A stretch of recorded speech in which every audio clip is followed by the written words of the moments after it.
ಅನ್ಯಾಯವನ್ನು ತೊಡೆದೋಡಿಸ್ತಾ ಧರ್ಮ ಮಾರ್ಗವನ್ನು ಪುನರುತ್ಥಾನ ಮಾಡ್ತಕ್ಕಂಥ ಸಮಾಜ ಶಿಕ್ಷಕರಾಗಿ, ಸಮಾಜ ರಕ್ಷಕರಾಗಿ ಬಹಳ ವರ್ಷಗಳಿಂದಲೂ ಈ ಭಾರತದಲ್ಲಿ, ಈ ಭೂಭಾಗದಲ್ಲಿ ಶರಣರು ಓಡಾಡಿದಂತಹ ನಾಡಿನಲ್ಲಿ ಶಿಕ್ಷಣವನ್ನು ಪಡೆದು ಮಠವನ್ನು ಸೇರಿ ನನ್ನದೇನೂ ಅಲ್ಲ ಎಲ್ಲವೂ ಸಮಾಜಕ್ಕೆ ಅರ್ಪಿತ ಅಂತಕ್ಕಂಥ ಒಂದು ಭಾವನೆಯನ್ನು ಇಟ್ಕೊಂಡು ಏನು ಬೃಹನ್ಮಠ ಅಂತ ಹೆಸರು ಪಡ್ಕೊಂಡಿದೆ ತರಳಬಾಳು ಜಗದ್ಗುರುಗಳದು, ಅದರ ಇಂದಿನ ಸಾರಥಿಯಾಗಿ ಎಲ್ಲಕ್ಕಿಂತ ಮುಖ್ಯವಾಗಿ ಮಠ ನಿಮ್ಮದು, ನನ್ನದೇನೂ ಅಲ್ಲ ಅಂತ ಅನ್ನೋದನ್ನು ಕೇವಲ ಮಾತಿನಲ್ಲದೆ ಕೃತಿಯ ರೂಪದಲ್ಲಿ ತೋರಿಸಿಕೊಟ್ಟಂತಹ ಗುರುಗಳ ಸಮ್ಮುಖದಲ್ಲಿ 4 ಮಾತುಗಳನ್ನು ಆಡಲು ಅವಕಾಶವನ್ನು ಕೊಟ್ಟಿದ್ದಕ್ಕಾಗಿ ಮೊದಲಿಗೆ ಧನ್ಯವಾದವನ್ನು ಅರ್ಪಿಸ್ತಾ ಇದ್ದೇನೆ. ಜಿಲ್ಲಾ ನ್ಯಾಯಾಧೀಶನಾಗಿ ಕರ್ತವ್ಯ ನಿರ್ವಹಿಸ್ತಕ್ಕಂಥ ಸಂದರ್ಭದಲ್ಲಿ ಆಚೆ ಈಚೆ ಹೋಗ್ತಕ್ಕಂಥದ್ದೇನಾರು ಇದ್ದಂಥ ಸಂದರ್ಭದಲ್ಲಿ ಸದಾಕಾಲ ನನ್ನನ್ನು ಎಚ್ಚರಿಸಿ, ಸ್ವಲ್ಪ ನೀವು ಆ ಕಡೆ ಹೋಗ್ತಾ ಇದ್ದೀರಿ, ವಾಪಸ್ ಮೇನ್ ಸ್ಟ್ರೀಮಿಗೆ ಬನ್ನಿ, ನಿಮ್ಮ ಪರ್ಪಸ್ ಇದು ಅಂತ ಹೇಳಿ ನನ್ನನ್ನು ಕಿವಿ ಹಿಂಡಿ ಸರಿಯಾದ ದಾರಿಯಲ್ಲಿ ತರಿಸಿ ಇವತ್ತು ನಿಮ್ಮ ಮುಂದೆ ನಿಂತ್ಕೊಳ್ಳೋಕ್ಕೆ ಸಾಧ್ಯವನ್ನು ಉಂಟು ಮಾಡಿರ್ತಕ್ಕಂಥ ಇಬ್ಬರು ನ್ಯಾಯಮೂರ್ತಿಗಳು, ಸನ್ಮಾನ್ಯ ನ್ಯಾಯಮೂರ್ತಿ ನಾರಾಯಣ ಸ್ವಾಮಿ ಅವರು ನಮ್ಮ ಹೈಕೋರ್ಟಿನ ಆ್ಯಕ್ಟಿಂಗ್ ಚೀಫ್ ಜಸ್ಟಿಸ್ ಇದ್ದಾಗ ಅವರ ಜೊತೆ ರಿಜಿಸ್ಟ್ರಾರ್ ಜನರಲ್ ಆಗಿ ಕೆಲಸ ಮಾಡಿ ಅತ್ಯಂತ ಹತ್ತಿರದಿಂದ ಬಲ್ಲವನಾಗಿದ್ದಂಥವನು, ಅವರ ಸಮ್ಮುಖದಲ್ಲಿ ಮಾತಾಡೋದಕ್ಕೆ ಅವಕಾಶವಾಗಿದ್ದಕ್ಕೆ ಧನ್ಯವಾದಗಳು. ಹಾಗೆ ಬಿಳ್ಳಪ್ಪನವರು ವಕೀಲರಾಗಿದ್ದಾಗಿನೂ ನಾನು ಅವರನ್ನು ಬಲ್ಲೆ, ಅವರು ನನ್ನನ್ನು ಬಲ್ಲರು. ನಂತರ ಅವರು ನ್ಯಾಯಮೂರ್ತಿಗಳಾದರು. ನಾನು ಜಿಲ್ಲಾ ನ್ಯಾಯಾಂಗದಲ್ಲಿ ಕೆಲಸ ಮಾಡ್ತಿದ್ದೆ. ಕೊನೆಯ ಸಭೆ ಅವರು ನಿವೃತ್ತರಾಗೋ ಮುಂಚೆ ಧಾರವಾಡದ ಒಂದು ಸಣ್ಣ ಹಳ್ಳಿಯಲ್ಲಿ ನಾವು ಆ ಕಾರ್ಯಕ್ರಮವನ್ನು ಮಾಡಿದ್ವಿ. ಅವರು ಕೃಪೆ ಇಟ್ಟು ನಾನು ಕರೆದಿದ್ದಕ್ಕೆ ಬಂದು ಒಂದು ಶನಿವಾರವನ್ನು ಒಂದು ಸಣ್ಣ ಹಳ್ಳಿಯಲ್ಲಿ ಹೆಣ್ಣು ಮಕ್ಕಳಿಗೋಸ್ಕರ ಒಂದು ಸಾಕ್ಷರತಾ ಕಾರ್ಯಕ್ರಮವನ್ನು ಮಾಡಿದ್ವಿ. ಅದು ನನ್ನ ನೆನಪಿನಲ್ಲಿ 10 ವರ್ಷದ್ದಾದರೂ ಕೂಡ ಇನ್ನೂ ನೆನಪಿನಲ್ಲಿ ಹಸಿರಾಗಿದೆ. ಸಮಾಜದ ಬಗ್ಗೆ ಚಿಂತನೆಯನ್ನು ಮಾಡಿದಂಥವರು, ಸಮಾಜಮುಖಿಗಳು, ನನ್ನ ಸ್ನೇಹಿತರು ಹೇಳಿದಾಗೆ ಅತ್ಯಂತ ಸರಳ ಜೀವಿಗಳು. ನ್ಯಾಯಾಧೀಶರು ಎಲ್ಲೋ ದಂತದ ಗೋಪುರದಲ್ಲಿರ್ತಾರೆ ಅನ್ನೋದನ್ನು ಅಪವಾದವೆಂಬಂತೆ ಸುಳ್ಳಾಗಿಸಿ ಜನಸಾಮಾನ್ಯರ ನಡುವೆ ನಿಂತು ಮಾಡಿದಂತಹ ಬಿಳ್ಳಪ್ಪನವರಿದ್ದಾರೆ. ಅವರ ಮುಂದೆ ಕೂಡ ನನ್ನ ವಿಚಾರಗಳನ್ನು ಸಲ್ಲಿಸ್ತಕ್ಕಂಥದ್ದಕ್ಕೆ ಅವಕಾಶ ಸಿಕ್ಕಿದ್ದಕ್ಕೆ ಧನ್ಯವಾದಗಳನ್ನ ಅರ್ಪಿಸ್ತಾ, ಎಚ್ ಕೆ ಪಾಟೀಲರು ಕಾನೂನು ಸಚಿವರು, ಮಧು ಬಂಗಾರಪ್ಪನವರು ಶಿಕ್ಷಣ ಸಚಿವರು, ಸರ್ಕಾರವನ್ನು ಹಲವಾರು ಕಾರ್ಯಗಳ ಮಧ್ಯೆ ಸಮಾಜಮುಖಿ ಚಿಂತನೆಗಳನ್ನು ಇಟ್ಕೊಂಡು ಕೆಲಸ ಮಾಡ್ತಾ ಇದ್ದಾರೆ. ಅವರಿಗೆ ನನ್ನ ಅಭಿನಂದನೆಗಳನ್ನು ಸಲ್ಲಿಸ್ತಾ, ನನ್ನ ತವರು ಮನೆ ಸದಸ್ಯರುಗಳೆಲ್ಲ ಇದ್ದೀರಿ, ಅವರೆಲ್ಲ ನನ್ನನ್ನು ಯಾವತ್ತೂ ನಾನು ವಕೀಲರು ಅಂತ ಕರೀಲಿಲ್ಲ, ಅವ್ರನ್ನೆಲ್ಲ ಕೂಡ ತವರು ಮನೆ ಸದಸ್ಯರು ಅಂತ ಕರೆದವನು ನಾನು.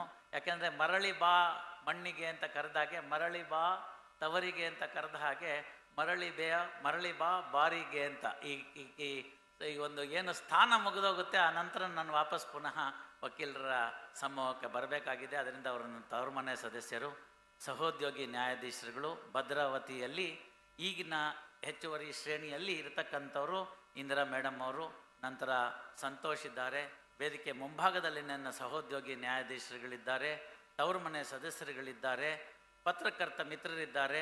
ಎಲ್ಲಕ್ಕಿಂತ ಮುಖ್ಯವಾಗಿ ತರಳಬಾಳು ಹುಣ್ಣಿಮೆಯನ್ನು ಅತ್ಯಂತ ಸಮರ್ಪಕವಾಗಿ, ಸಂತೋಷವಾಗಿ ಅದು ಯಾವತ್ತಾದರೂ ಯಶಸ್ವಿ ಆಗಬೇಕು ಅಂತಂದರೆ ಭಕ್ತ ಜನ ಮುಂದೆ ನೀನವರ ಹಿಂದೆ ಅಂತ ದಾಸರ ಪದ.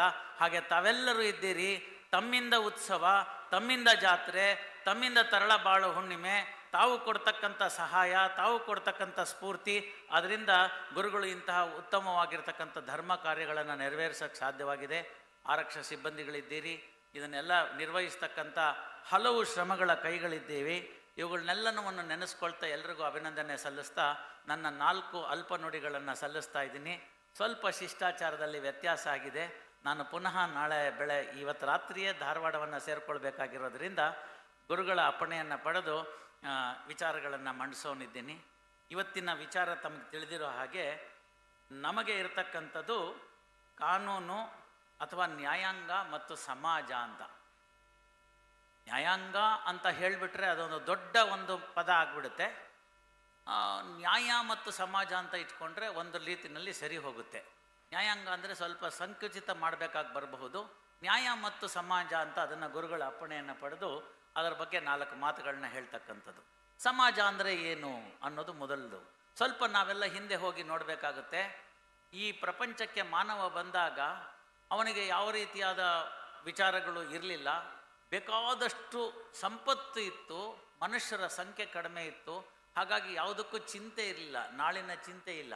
ಚಿತಾಶ್ಚಿಂತೆಯಶ್ಚೈವ ಅಂತ ಒಂದು ಸಂಸ್ಕೃತದ ಸುಭಾಷಿತ ಇದೆ. ಚಿತೆಗೂ ಚಿಂತೆಗೂ ಒಂದು ಸಣ್ಣ ವ್ಯತ್ಯಾಸ ಅಷ್ಟೇ, ಒಂದು 0. ಆವಾಗ ಆ 0 ಬಂದ್ಬಿಡ್ತು ಅಂತಂದರೆ ಚಿಂತೆಯಿಂದ ಚಿತೆಗೆ ಹೋಗ್ಬಿಡ್ತಾನೆ. ಹಾಗಾಗಿ ಮನುಷ್ಯ ಯಾವಾಗ ಸಮೃದ್ಧವಾಗಿರ್ತಕ್ಕಂಥದ್ದನ್ನು ಇಟ್ಕೊಂಡಿದ್ದ ಆವಾಗ ಚಿಂತೆ ಇರಲಿಲ್ಲ.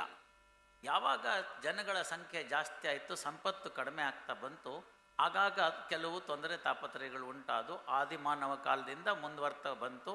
ಈ ನಮ್ಮ ದೇಶ ಏನಿದೆ, ಭಾರತ ಭೂಮಿ ಅಂತ ಏನು ಕಂಡ್ಕೊಂಡಿದ್ದೀವಿ, ಅದು ಇಡೀ ಪ್ರಪಂಚಕ್ಕೆ ಇವತ್ತು ನಾವು ಹೇಳ್ತಕ್ಕಂಥದ್ದಲ್ಲ ವಿಶ್ವಗುರು ಅಂತ ಅಂದಿನಿಂದಲೂ ಆಗಿತ್ತು. ಮಧ್ಯದಲ್ಲಿ ಅದನ್ನು ಕಳೆದೋಗಿತ್ತು. ಪುನಃ ಅದರೆಡೆಗೆ ನಾವು ಸಾಕ್ತಾ ಇದ್ದೀವಿ.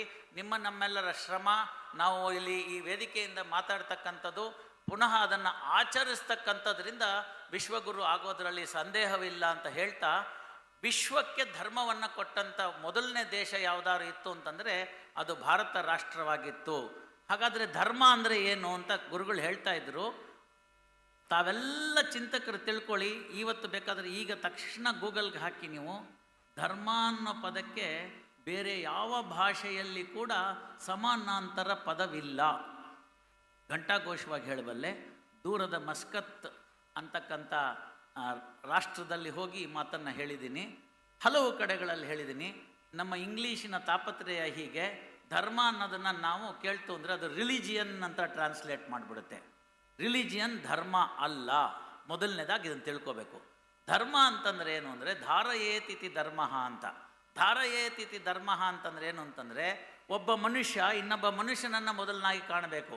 ಓದಿ ಬ್ರಾಹ್ಮಣನಾಗು, ಕಾದು ಕ್ಷತ್ರಿಯನಾಗು, ನಿನ್ನೊಲವಿನಂತಾಗು, ಏನಾದರೂ ಸರಿಯೇ ಮೊದಲು ಮಾನವನಾಗು ಅಂತ ಹೇಳಿದ್ರಲ್ಲ, ಅದು ಮಾನವ ಧರ್ಮ. ಕಳಬೇಡ, ಕೊಲಬೇಡ, ಶಿಶಿಯ ನುಡಿಯಲು ಬೇಡ, ಈ ತನ್ನ ಬಣ್ಣಿಸಬೇಡ, ಇದರ ಹಳೆಯಲು ಬೇಡ, ಇದೇ ಅಂತರಂಗ ಶುದ್ಧಿ, ಇದೇ ಬಹಿರಂಗ ಶುದ್ಧಿ ಅಂತ ಹೇಳಿದಂತಕ್ಕಂಥದ್ದು.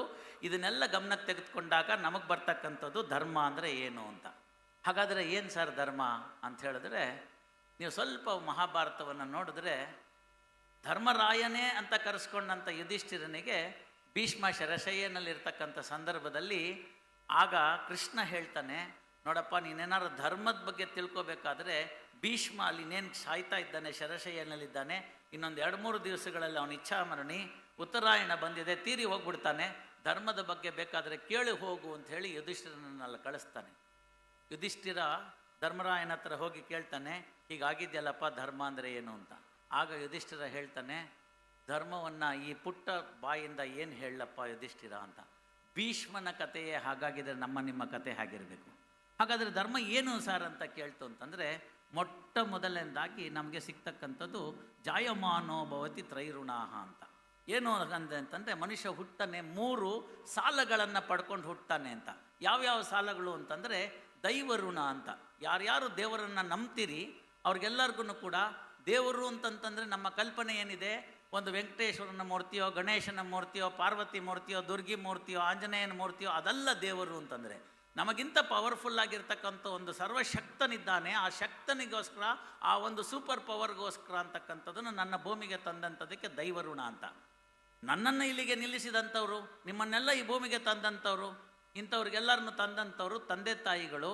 ಅವರನ್ನು ಕಾಪಾಡ್ಕೊಳ್ಬೇಕಾದ್ದು, ಗೌರವಿಸಬೇಕಾಗಿರ್ತಕ್ಕಂಥದ್ದು. ಆದ್ದರಿಂದ ಅದು ಪಿತೃ ಋಣ ಅಂತ ಕರೆದುಕೊಳ್ತು. ಏನು ಸರ್ ಪಿತೃ ಅಂತಿದೆ, ತಂದೆ ಮಾತ್ರ ಇದೆ ಅಂತಂದರೆ, ಪಿತೃ ಅನ್ನೋದು ಸಂಸ್ಕೃತದಲ್ಲಿ ತಂದೆ ತಾಯಿ ಎರಡಕ್ಕೂ ಸೇರ್ತಕ್ಕಂಥ ಪದ. ಇನ್ನೊಂದು ಋಷಿ ಋಣ ಅಂತ. ನೋಡಿ, ನಮಗೆ ಬಂದಿದ್ದೇ ತಾಪತ್ರಯ ಅಲ್ಲಿ ಕನ್ನಡ ಗೊತ್ತಿಲ್ಲ, ಇಂಗ್ಲೀಷ್ ಗೊತ್ತಿಲ್ಲ, ಹಿಂದಿ ಗೊತ್ತಿಲ್ಲ, ಯಾವ ಭಾಷೆನೂ ಗೊತ್ತಿಲ್ಲ, ಸಂಸ್ಕೃತಿ ಗೊತ್ತಿಲ್ಲ, ಸಂಸ್ಕೃತ ಗೊತ್ತಿಲ್ಲ. ಹೀಗಿರ್ತಕ್ಕಂಥ ಸಂದರ್ಭದಲ್ಲಿ ಋಷಿ ಅಂತಂದರೆ ನಮಗೆಲ್ಲ ಹೇಳ್ಕೊಟ್ಟಿದ್ದೇನು ಅಂತಂದರೆ, ಚಂದಮಾಮದಲ್ಲಿ ಒಂದು ಋಷಿ ಅಂತಂದರೆ ಒಂದು ಗಡ್ಡ ಬಿಟ್ಕೊಂಡಿರ್ತಕ್ಕಂಥವನು, ತಲೆ ಎಲ್ಲ ಜಟೆ ಇರ್ತಕ್ಕಂಥದ್ದು, ಒಂದು ಮರದ ಕೆಳಗಡೆ ಕೂತಿರ್ತಕ್ಕಂಥದ್ದು, ಒಂದು ದಂಡ ಕಮಂಡಲವನ್ನು ಇಟ್ಕೊಂಡು ಕಣ್ಮುಚ್ಕೊಂಡು ತಪಸ್ ಮಾಡ್ತಿರ್ತಕ್ಕಂಥವ್ರು ಅಂತ. ಇದು ಋಷಿ ಅನ್ನೋದಕ್ಕೆ ಸರಿಯಾದ ಪದ ಅಲ್ಲ, ಸರಿಯಾದ ಅರ್ಥ ಅಲ್ಲ, ಕಲ್ಪನೆ ಅಲ್ಲ. ನನ್ನ ಅಭಿಪ್ರಾಯದಲ್ಲಿ ಸಾಮಾಜಿಕ ಹಿತಕ್ಕಾಗಿ, ಸಮಾಜದ ಹಿತಕ್ಕಾಗಿ ವೈಯಕ್ತಿಕವಾಗಿ ಏನನ್ನೋ ಕೇಳದೆ ಎಲ್ಲವನ್ನ ಸಮಾಜಕ್ಕೆ ಅರ್ಪಿಸಿದಂಥವ್ರು ಯಾರ್ಯಾರಿದ್ದಾರೋ ಅವರೆಲ್ಲ ಋಷಿಗಳು. ಚೆನ್ನ ಮಲ್ಲಿಕಾರ್ಜುನನ್ನು ಬಿಟ್ಟು ಇನ್ನೊಬ್ಬರನ್ನ ನಾನು ಅರಿಯೇ ಅಂತಂದಕ್ಕಂಥ ಓಡಾಡಿದಂತಹ ಅಕ್ಕಮಹಾದೇವಿ ನನ್ನ ದೃಷ್ಟಿಯಲ್ಲಿ ಋಷಿ. ಅಣ್ಣ ಬಸವಣ್ಣ ನನ್ನ ದೃಷ್ಟಿಯಲ್ಲಿ ಋಷಿ. ಜೇಡರ ದಾಸಿಮಯ್ಯ ನನ್ನ ದೃಷ್ಟಿಯಲ್ಲಿ ಋಷಿ. ಪುರಂದರ ದಾಸ ನನ್ನ ದೃಷ್ಟಿಯಲ್ಲಿ ಋಷಿ. ಇತ್ತೀಚಿನ ದಿನಮಾನದಲ್ಲಿ ಹೇಳೋದಾಯಿತು ಅಂತಂದರೆ ಅಬ್ದುಲ್ ಕಲಾಂ ಒಬ್ಬ ಋಷಿ. ಯಾಕೆ ಅಂತ ಕೇಳಿ, ತಮಗಾಗಿ ಅಂತೇನು ಇಟ್ಕೊಳ್ಳಿಲ್ಲ. ತಾವು ರಾಷ್ಟ್ರಪತಿಗಳಾಗಿ ಬಂದಂಥ ಸಂಬಳವನ್ನು ಸಮಾಜಕ್ಕೆ ಅರ್ಪಿಸಿದಂಥ ವ್ಯಕ್ತಿ ಅಬ್ದುಲ್ ಕಲಾಂ ಆದರು. 4ನೇ ತರಗತಿಯನ್ನು ಬಿಟ್ಟಲಿಕ್ಕೆ ಹೋಗಿದ್ರು, ಹಣ ಕೊಡಲಿಕ್ಕೆ ಇರಲಿಲ್ಲ ಅವ್ರ ಹತ್ರ ಮುಂದಿನ ಕ್ಲಾಸಿಗೆ ಸೇರಲಿಕ್ಕೆ. ಅವರ ಸ್ನೇಹಿತರ ತಂದೆ ಯಾವುದೋ ದೇವಸ್ಥಾನದಲ್ಲಿ ಅರ್ಚಕರು. ಅಲ್ಲಿಗೆ ಆ ಊರಿನ ಕಲೆಕ್ಟ್ರ್ ಬರ್ತಿರ್ತಾರೆ. ಆ ಹುಡುಗ ಹೇಳ್ತಾನೆ, ಕಲಾಂ ಸ್ಕೂಲಿಗೆ ಬರ್ತಿಲ್ಲ, ನಾನು ಹೋಗೋದಿಲ್ಲ ಅಂತ. ಏನು ಮಾಡಬೇಕಪ್ಪ ಈಗ ಅಂತ. ಮುಂದಿನ ಸತಿ ಕಲೆಕ್ಟ್ರ್ ಬಂದಾಗ ಪೂಜೆಗೆ ಮುಂದಿನ ವಾರ ಬಂದಾಗ ಅವ್ರಿಗೆ ಹೇಳಿ ಅವ್ರಿಗೆ ಫೀಸ್ ಮನ್ನಾ ಮಾಡಿಸು, ಅವಾಗ ನಾನು ಶಾಲೆಗೆ ಹೋಗ್ತೀನಿ ಅಂತ ಹೇಳ್ತಾನೆ. ಅವ್ರೇನೋ ಹೇಳ್ತಾರೆ ಹೆದರ್ಕೊಂಡು, ಬ್ರಿಟಿಷ್ ಅಧಿಕಾರಿ ಹೆದರ್ಕೊಂಡು ಹೇಳ್ತಾರೆ, ಅವ್ರು ಮನ್ನಾ ಮಾಡ್ತಾರೆ. ಅಬ್ದುಲ್ ಕಲಾಂ ಓದೋಕ್ಕಾಗತ್ತೆ, ಮುಂದೆ ಆ ಸ್ಥಾನಕ್ಕೆ ಬರ್ತಾರೆ. ರಾಷ್ಟ್ರಪತಿಗಳಾದಾಗ ಕೃತಜ್ಞತೆಯನ್ನು ಮರೆಯೋದಿಲ್ಲ, ಅವರು ಕೃತಜ್ಞರಾಗೋದಿಲ್ಲ. ಕೃತಜ್ಞರಾಗಿ ಆ ವ್ಯಕ್ತಿ ಎಲ್ಲಿದ್ದಾರೆ, ನನಗೆ 4ನೇ ಕ್ಲಾಸ್ನಲ್ಲಿ ಸೇರಿಸ್ಕೊಂಡು ಓದಿಸ್ಲಿಕ್ಕೆ ಸಹಾಯ ಆಗುತ್ತೆ, ನನ್ನ ಸ್ನೇಹಿತ ಎಲ್ಲಿದ್ದಾನೆ ಅಂತ ಹುಡುಕೊಂಡು ರಾಷ್ಟ್ರಪತಿಗಳಾಗಿ ಅವನ ಮನೆಗೆ ಹೋಗಿ ಅವನನ್ನು ತಪ್ಪಿಕೊಂಡು, ನಿನ್ನಿಂದ ನಾನು ಇವತ್ತು ಈ ಸ್ಥಾನಕ್ಕೆ ಬಂದಿದ್ದೀನಿ ಅಂತ ಹೇಳ್ತಾರಲ್ಲ, ಇದು ಋಷಿಯ ಗುಣ. ಇಂಥ ಋಷಿಯ ಋಣವನ್ನು ತೀರಿಸಬೇಕಾದ್ದು ನಿಮ್ಮ ಕರ್ತವ್ಯ. ಯಾಕೆ ಅಂತಂದರೆ ನಾವು ಕೊಡ್ತಕ್ಕಂಥ ಹಣ ಅಂಥವ್ರನ್ನು ಕಾಪಾಡಬೇಕು, ಸಮಾಜ ಅಂಥವ್ರನ್ನು ರಕ್ಷಿಸಬೇಕು. ಇಷ್ಟೆಲ್ಲ ಹೇಳಿದ್ನಲ್ಲ, ತಮಗಾಗಿ ಏನನ್ನು ಪಡ್ಕೊಳ್ಳೋದಲ್ಲೇ ಇಷ್ಟೆಲ್ಲ ದೊಡ್ಡ ಉತ್ಸವವನ್ನು ಮಾಡ್ತಿದ್ದಾರಲ್ಲ, ಇಲ್ಲಿ ನಮಗೆ ಋಷಿ ಕಾಣೋದಿಲ್ವಾ? ಸಮಾಜದ ಸಾಧು ಸಂತರಲ್ಲಿ ನಮಗೆ ಋಷಿ ಕಾಣೋದಿಲ್ವಾ? ದೀನ ದಲಿತರಿಗಾಗಿ ಕಷ್ಟಪಡ್ತಿರ್ತಕ್ಕಂಥ ಮಠ ಮಾನ್ಯಗಳು ನಮಗೆ ಋಷಿ ರೂಪದಲ್ಲಿ ಕಾಣೋದಿಲ್ವಾ? ಹಾಗಾಗಿ ಜಾಯಮಾನೋ ಭವತಿ ತ್ರೈಋಣಾಹ ಅಂತ ಹೇಳಿದಂಥ ಸಂದರ್ಭದಲ್ಲಿ ಮೊದಲು ದೈವಕ್ಕೆ ಒಂದು ನಮನ, ನಂತರ ನನ್ನ ತಂದೆ ತಾಯಿಗಳಿಗೆ ಒಂದು ನಮನ. ತಾಯಿ ತಂದೆಯ ಸೇವೆಯ ಯೋಗ ಬರಬಾರದೆ ಈ ಬಾಳಿನಲ್ಲಿ ಬೇಗ ಅಂತ. ನನಗಿಂತ ಯಾರು 5-6 ವರ್ಷ 8-10 ವರ್ಷ ಇದ್ದರೆ ಅವ್ರು ಈ ಹಾಡನ್ನು ಕೇಳಿ ಬೆಳೆದಿರ್ತಾರೆ. ಇವತ್ತು ಯಾವ ಸ್ಥಿತಿಗೆ ಬಂದಿದೆ ನೀವು ಸ್ವಲ್ಪ ನೋಡಿ. ಸ್ವಲ್ಪ ಕಾಗುಣಿತ ವ್ಯತ್ಯಾಸ ಆಗೋಗಿದೆ. ತಾಯಿ ತಂದೆಯ ಸೇವೆ ಬಿಟ್ಬಿಟ್ಟು ಸಾಯುವ ಯೋಗ ಬರಬಾರದೆ ಈ ಬಾಳಿನಲ್ಲಿ ಬೇಗ ಅಂತ. ಯಾಕೆಂದರೆ 20 ಎಕರೆ ನನ್ನ ಹೆಸರಿಗೆ ಬರುತ್ತೆ ಅಂತ. ಎಲ್ಲಿಗೆ ಬಂದು ತಲುಪಿಡ್ತು ಸಮಾಜ. ಹಾಗಾಗಿ ತಂದೆ ತಾಯಿಗಳ ಋಣ, ಋಷಿ ಋಣ. 4ನೇ ಋಣ ಇದೆ ಸ್ನೇಹಿತರೆ, ದಯಮಾಡಿ ಇದನ್ನು ಮನಸ್ಸಿನಲ್ಲಿ ಇಟ್ಕೊಳ್ಳಿ. ಈ 4ನೇ ಋಣವನ್ನು ನಾವೆಲ್ಲರೂ ಕೂಡ ಇಟ್ಕೊಳ್ಬೇಕು. ಅದ್ಯಾವುದು ಅಂತಂದರೆ, ಈ ಒಂದು ಕರ್ಮಭೂಮಿ ಅಂತೇನಿದೆ, ನಮ್ಮ ಭಾರತ ದೇಶ ಅಂತೇನಿದೆ, ಇಷ್ಟು ದೊಡ್ಡ ಜನಸಂಖ್ಯೆ ಅಂತೇನಿದೆ, ಅಷ್ಟರಲ್ಲಿ ಯಾರಿಗೂ ಕೂಡ ಶಿವ ಯಾವನನ್ನು ಕಡಿಮೆ ಮಾಡಲಿಲ್ವಲ್ಲ, ಅಂಥ ರಾಷ್ಟ್ರ ಋಣ ಅಂತ. ಅಂಥ ರಾಷ್ಟ್ರಕ್ಕೆ ನಾವು ಋಣಿಗಳಾಗಿರಬೇಕು. ಹಾಗಾಗಿ ರಾಷ್ಟ್ರ ಋಣ 4ನೇ ಭಾಗ ಧರ್ಮದ್ದು. ಆಗ ರಾಷ್ಟ್ರ ಪ್ರೀತಿಸದೇ ಇದ್ರೆ ಏನಾಗುತ್ತೆ ಅಂತ. ರಾಷ್ಟ್ರ ಪ್ರೀತಿಸದೇ ಇರತಕ್ಕಂಥ ರಾಷ್ಟ್ರಗಳಲ್ಲಿ ಒಂದು ಭಯಂಕರವಾಗಿರ್ತಕ್ಕಂಥ ಬಲಶಾಲಿ ಅಂತ ತನಗೆ ತಾನೇ ಆಳ್ಕೊಂಡಿರ್ತಕ್ಕಂಥ ರಾಷ್ಟ್ರಾಧ್ಯಕ್ಷನನ್ನು ಹಿಡ್ಕೊಂಡು ಹೋಗೋದನ್ನು ನಾವು ಕಣ್ಣಲ್ಲಿ ಕಂಡಿದ್ದೀವಿ. ಹೋದ ಒಂದು ತಿಂಗಳಿನಲ್ಲಿ ನೀವು ನೋಡಿದಿರಿ, ಇನ್ನೊಂದು ಬಲಿಷ್ಠವಾಗಿರ್ತಕ್ಕಂಥ ಸೇನೆಯವರು ಬಂದು ಒಬ್ಬ ರಾಷ್ಟ್ರಾಧ್ಯಕ್ಷನನ್ನೇ ಹಿಡ್ಕೊಂಡು ಹೊಟ್ಟೋಗ್ಬಿಟ್ರು. ಸ್ವಲ್ಪ ಯೋಚನೆ ಮಾಡಿ, ಮಹಾಭಾರತದ ಭಾಗನ 16,000 ಜನನ್ನ ಬಿಡಿಸಿದಾಗ, ಆ ರಾಜರುಗಳನ್ನೆಲ್ಲನ್ನು ಬಿಡಿಸಿದಾಗ ಹಾಗೆ ರೀತಿ ರಾಕ್ಷಸರು ಇಟ್ಕೊಂಡು ಹೋಗಿದ್ರು ಅಂತ.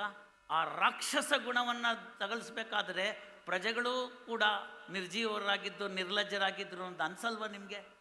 ಹಾಗಿದ್ದಂಥ ಸಂದರ್ಭದಲ್ಲಿ ರಾಷ್ಟ್ರ ಪ್ರೇಮವನ್ನು ಇಟ್ಕೊಳ್ಳೋಣ. ಯಾಕೆ ಈ 4 ಮಾತುಗಳನ್ನು ನಾನು ಹೇಳಿದೆ ಅಂತಂದರೆ, ಈ 4 ನೀವು ಪರಿಪಾಲನೆ ಮಾಡಿಬಿಟ್ರೆ ಧರ್ಮ ತಾನಾಗೇ ಬರುತ್ತೆ, ನ್ಯಾಯ ತಾನಾಗೇ ಬರುತ್ತೆ. ಇದು ಸರ್ವಜ್ಞನ ನಾಡು. ಸರ್ವಜ್ಞನ ನಾಡಿನಲ್ಲಿ 17ನೇ ಶತಮಾನದಲ್ಲಿ ಸರ್ವಜ್ಞ ಹೇಳಿದ್ದು, ಅನ್ನವನ್ನು ಇಕ್ಕುವುದು, ನನ್ನಿಯನ್ನು ನುಡಿಯುವುದು, ತನ್ನಂತೆ ಇತರರ ಬಗೆದೊಡೆ ಕೈಲಾಸ ಭಿನ್ನಾಣವಕ್ಕೂ ಸರ್ವಜ್ಞ ಅಂತ. ಮೊದಲನೇದು ಗೊತ್ತಾಯಿತು ಅನ್ನವನ್ನು ಇಕ್ಕುವುದು ಅಂತ. ಗುರುಗಳು ಮಾಡ್ತಾ ಇದ್ದಾರೆ ದಾಸೋಹ. ಬಸವಣ್ಣವ್ರು ಹೇಳಿದ್ದು ಕಾಯಕ, ಶುದ್ಧ ಕಾಯಕ ಅಂತ ಹೇಳಿದ್ರು. ನಾಯಿ ಹಾಲು ಪಂಚಾಮೃತಕ್ಕಲ್ಲ ಅಂತ ವಚನೆ ಬರೆದ್ರು. ಅಲ್ಲಿಗೇನಾಯಿತು, ಯಾರು ಅನ್ಯಾಯವ ಮಾರ್ಗದಿಂದ ಸಂಪಾದನೆಯನ್ನು ಮಾಡಿದ್ದಾರೆ ಅದನ್ನು ತಗೊಂಬಂದು ಬುದ್ಧಿಯವರ ಕಾಲಿಗಿಟ್ರೆ ಶಿವ ಒಪ್ಪಲ್ಲ. ಅರ್ಥ ಮಾಡ್ಕೊಳ್ಳಿ. 1 ಲಕ್ಷ ರೂಪಾಯಿಯನ್ನು ನಾನು ಅನ್ಯ ಮಾರ್ಗದಿಂದ ಸಂಪಾದಿಸಿದೆ, ಅದರಲ್ಲಿ 10% ಅಂತ 10,000 ರೂಪಾಯಿನ ಸಿರಿಗೆರೆ ಹುಣ್ಣಿಮೆ ಕೊಟ್ಬಿಟ್ಟಿದ್ದೀನಿ, ಅಲ್ಲಿ ಮಾಡಿದಂಥ ಪಾಪ ಇಲ್ಲಿ ಮಾಡಿದಂಥ ಪುಣ್ಯಕ್ಕೆ ಸರಿ ಹೋಯ್ತು ಅಂತಂದರೆ ಆಗೋದಿಲ್ಲ. ಆಯ್ದಕ್ಕಿ ಲಕ್ಕಮ್ಮನ ಕತೆ ನಿಮ್ಮ ಕಣ್ಣು ಮುಂದೆ ಬರಬೇಕಾಗುತ್ತೆ. ಯಾವ ಅನುಭವ ಮಂಟಪ ಅಂತ ಇತ್ತು, ಬಸವಣ್ಣವ್ರು ಹಾಕಿಟ್ಟುಕೊಂಡಂಥ ಕಾಯಕ ಅಂತಿತ್ತು. ಆಯ್ದಕ್ಕಿ ಲಕ್ಕಮ್ಮನ ಗಂಡ ಊರಿನ ಕಸವನ್ನು ಗುಡಿಸಿ ಬಂದಂಥ ಧಾನ್ಯವನ್ನು ತೆಗೆದುಕೊಂಡು ಹೋಗಿ ಮನೆಗೆ ಆ ನಂತರ ಕೊಟ್ಟು ಆ ಕಾಯಕದಲ್ಲಿ ಬಂದದ್ದನ್ನು ದಾಸೋಹ ಮಾಡಬೇಕಾಗಿತ್ತು. ಒಂದು ದಿನ ಲಕ್ಕಮ್ಮನ ಗಂಡ ಹುಷಾರಿಲ್ಲ, ಜ್ವರ ಬಂದಿದೆ, ತಪ್ಪಿದ್ದಾನೆ. ಆ ಕ್ಷಣದಲ್ಲಿ ಅಕ್ಕ ನೋಡ್ತಾರೆ, ನನ್ನಂಥವ್ರು ಯಾರು ಇರ್ತೀವಿ, ನಮ್ಮ ಪಾಟೀಲ್ರಂಥವ್ರು ಯಾರು ಇರ್ತಾರೆ, ಅವ್ನಿಗೆ ಹುಷಾರಿಲ್ಲ, ಒಂದು ಅರ್ಧ kg ಹೊರಗಡೆ ಹಾಕ್ಬಿಟ್ರು ಅವರು. ಇವನು ಹಾಯ್ಕೊಂಡ ಹೋಗ್ಬಿಟ್ಟು ಕೊಟ್ಬಿಟ್ಟ.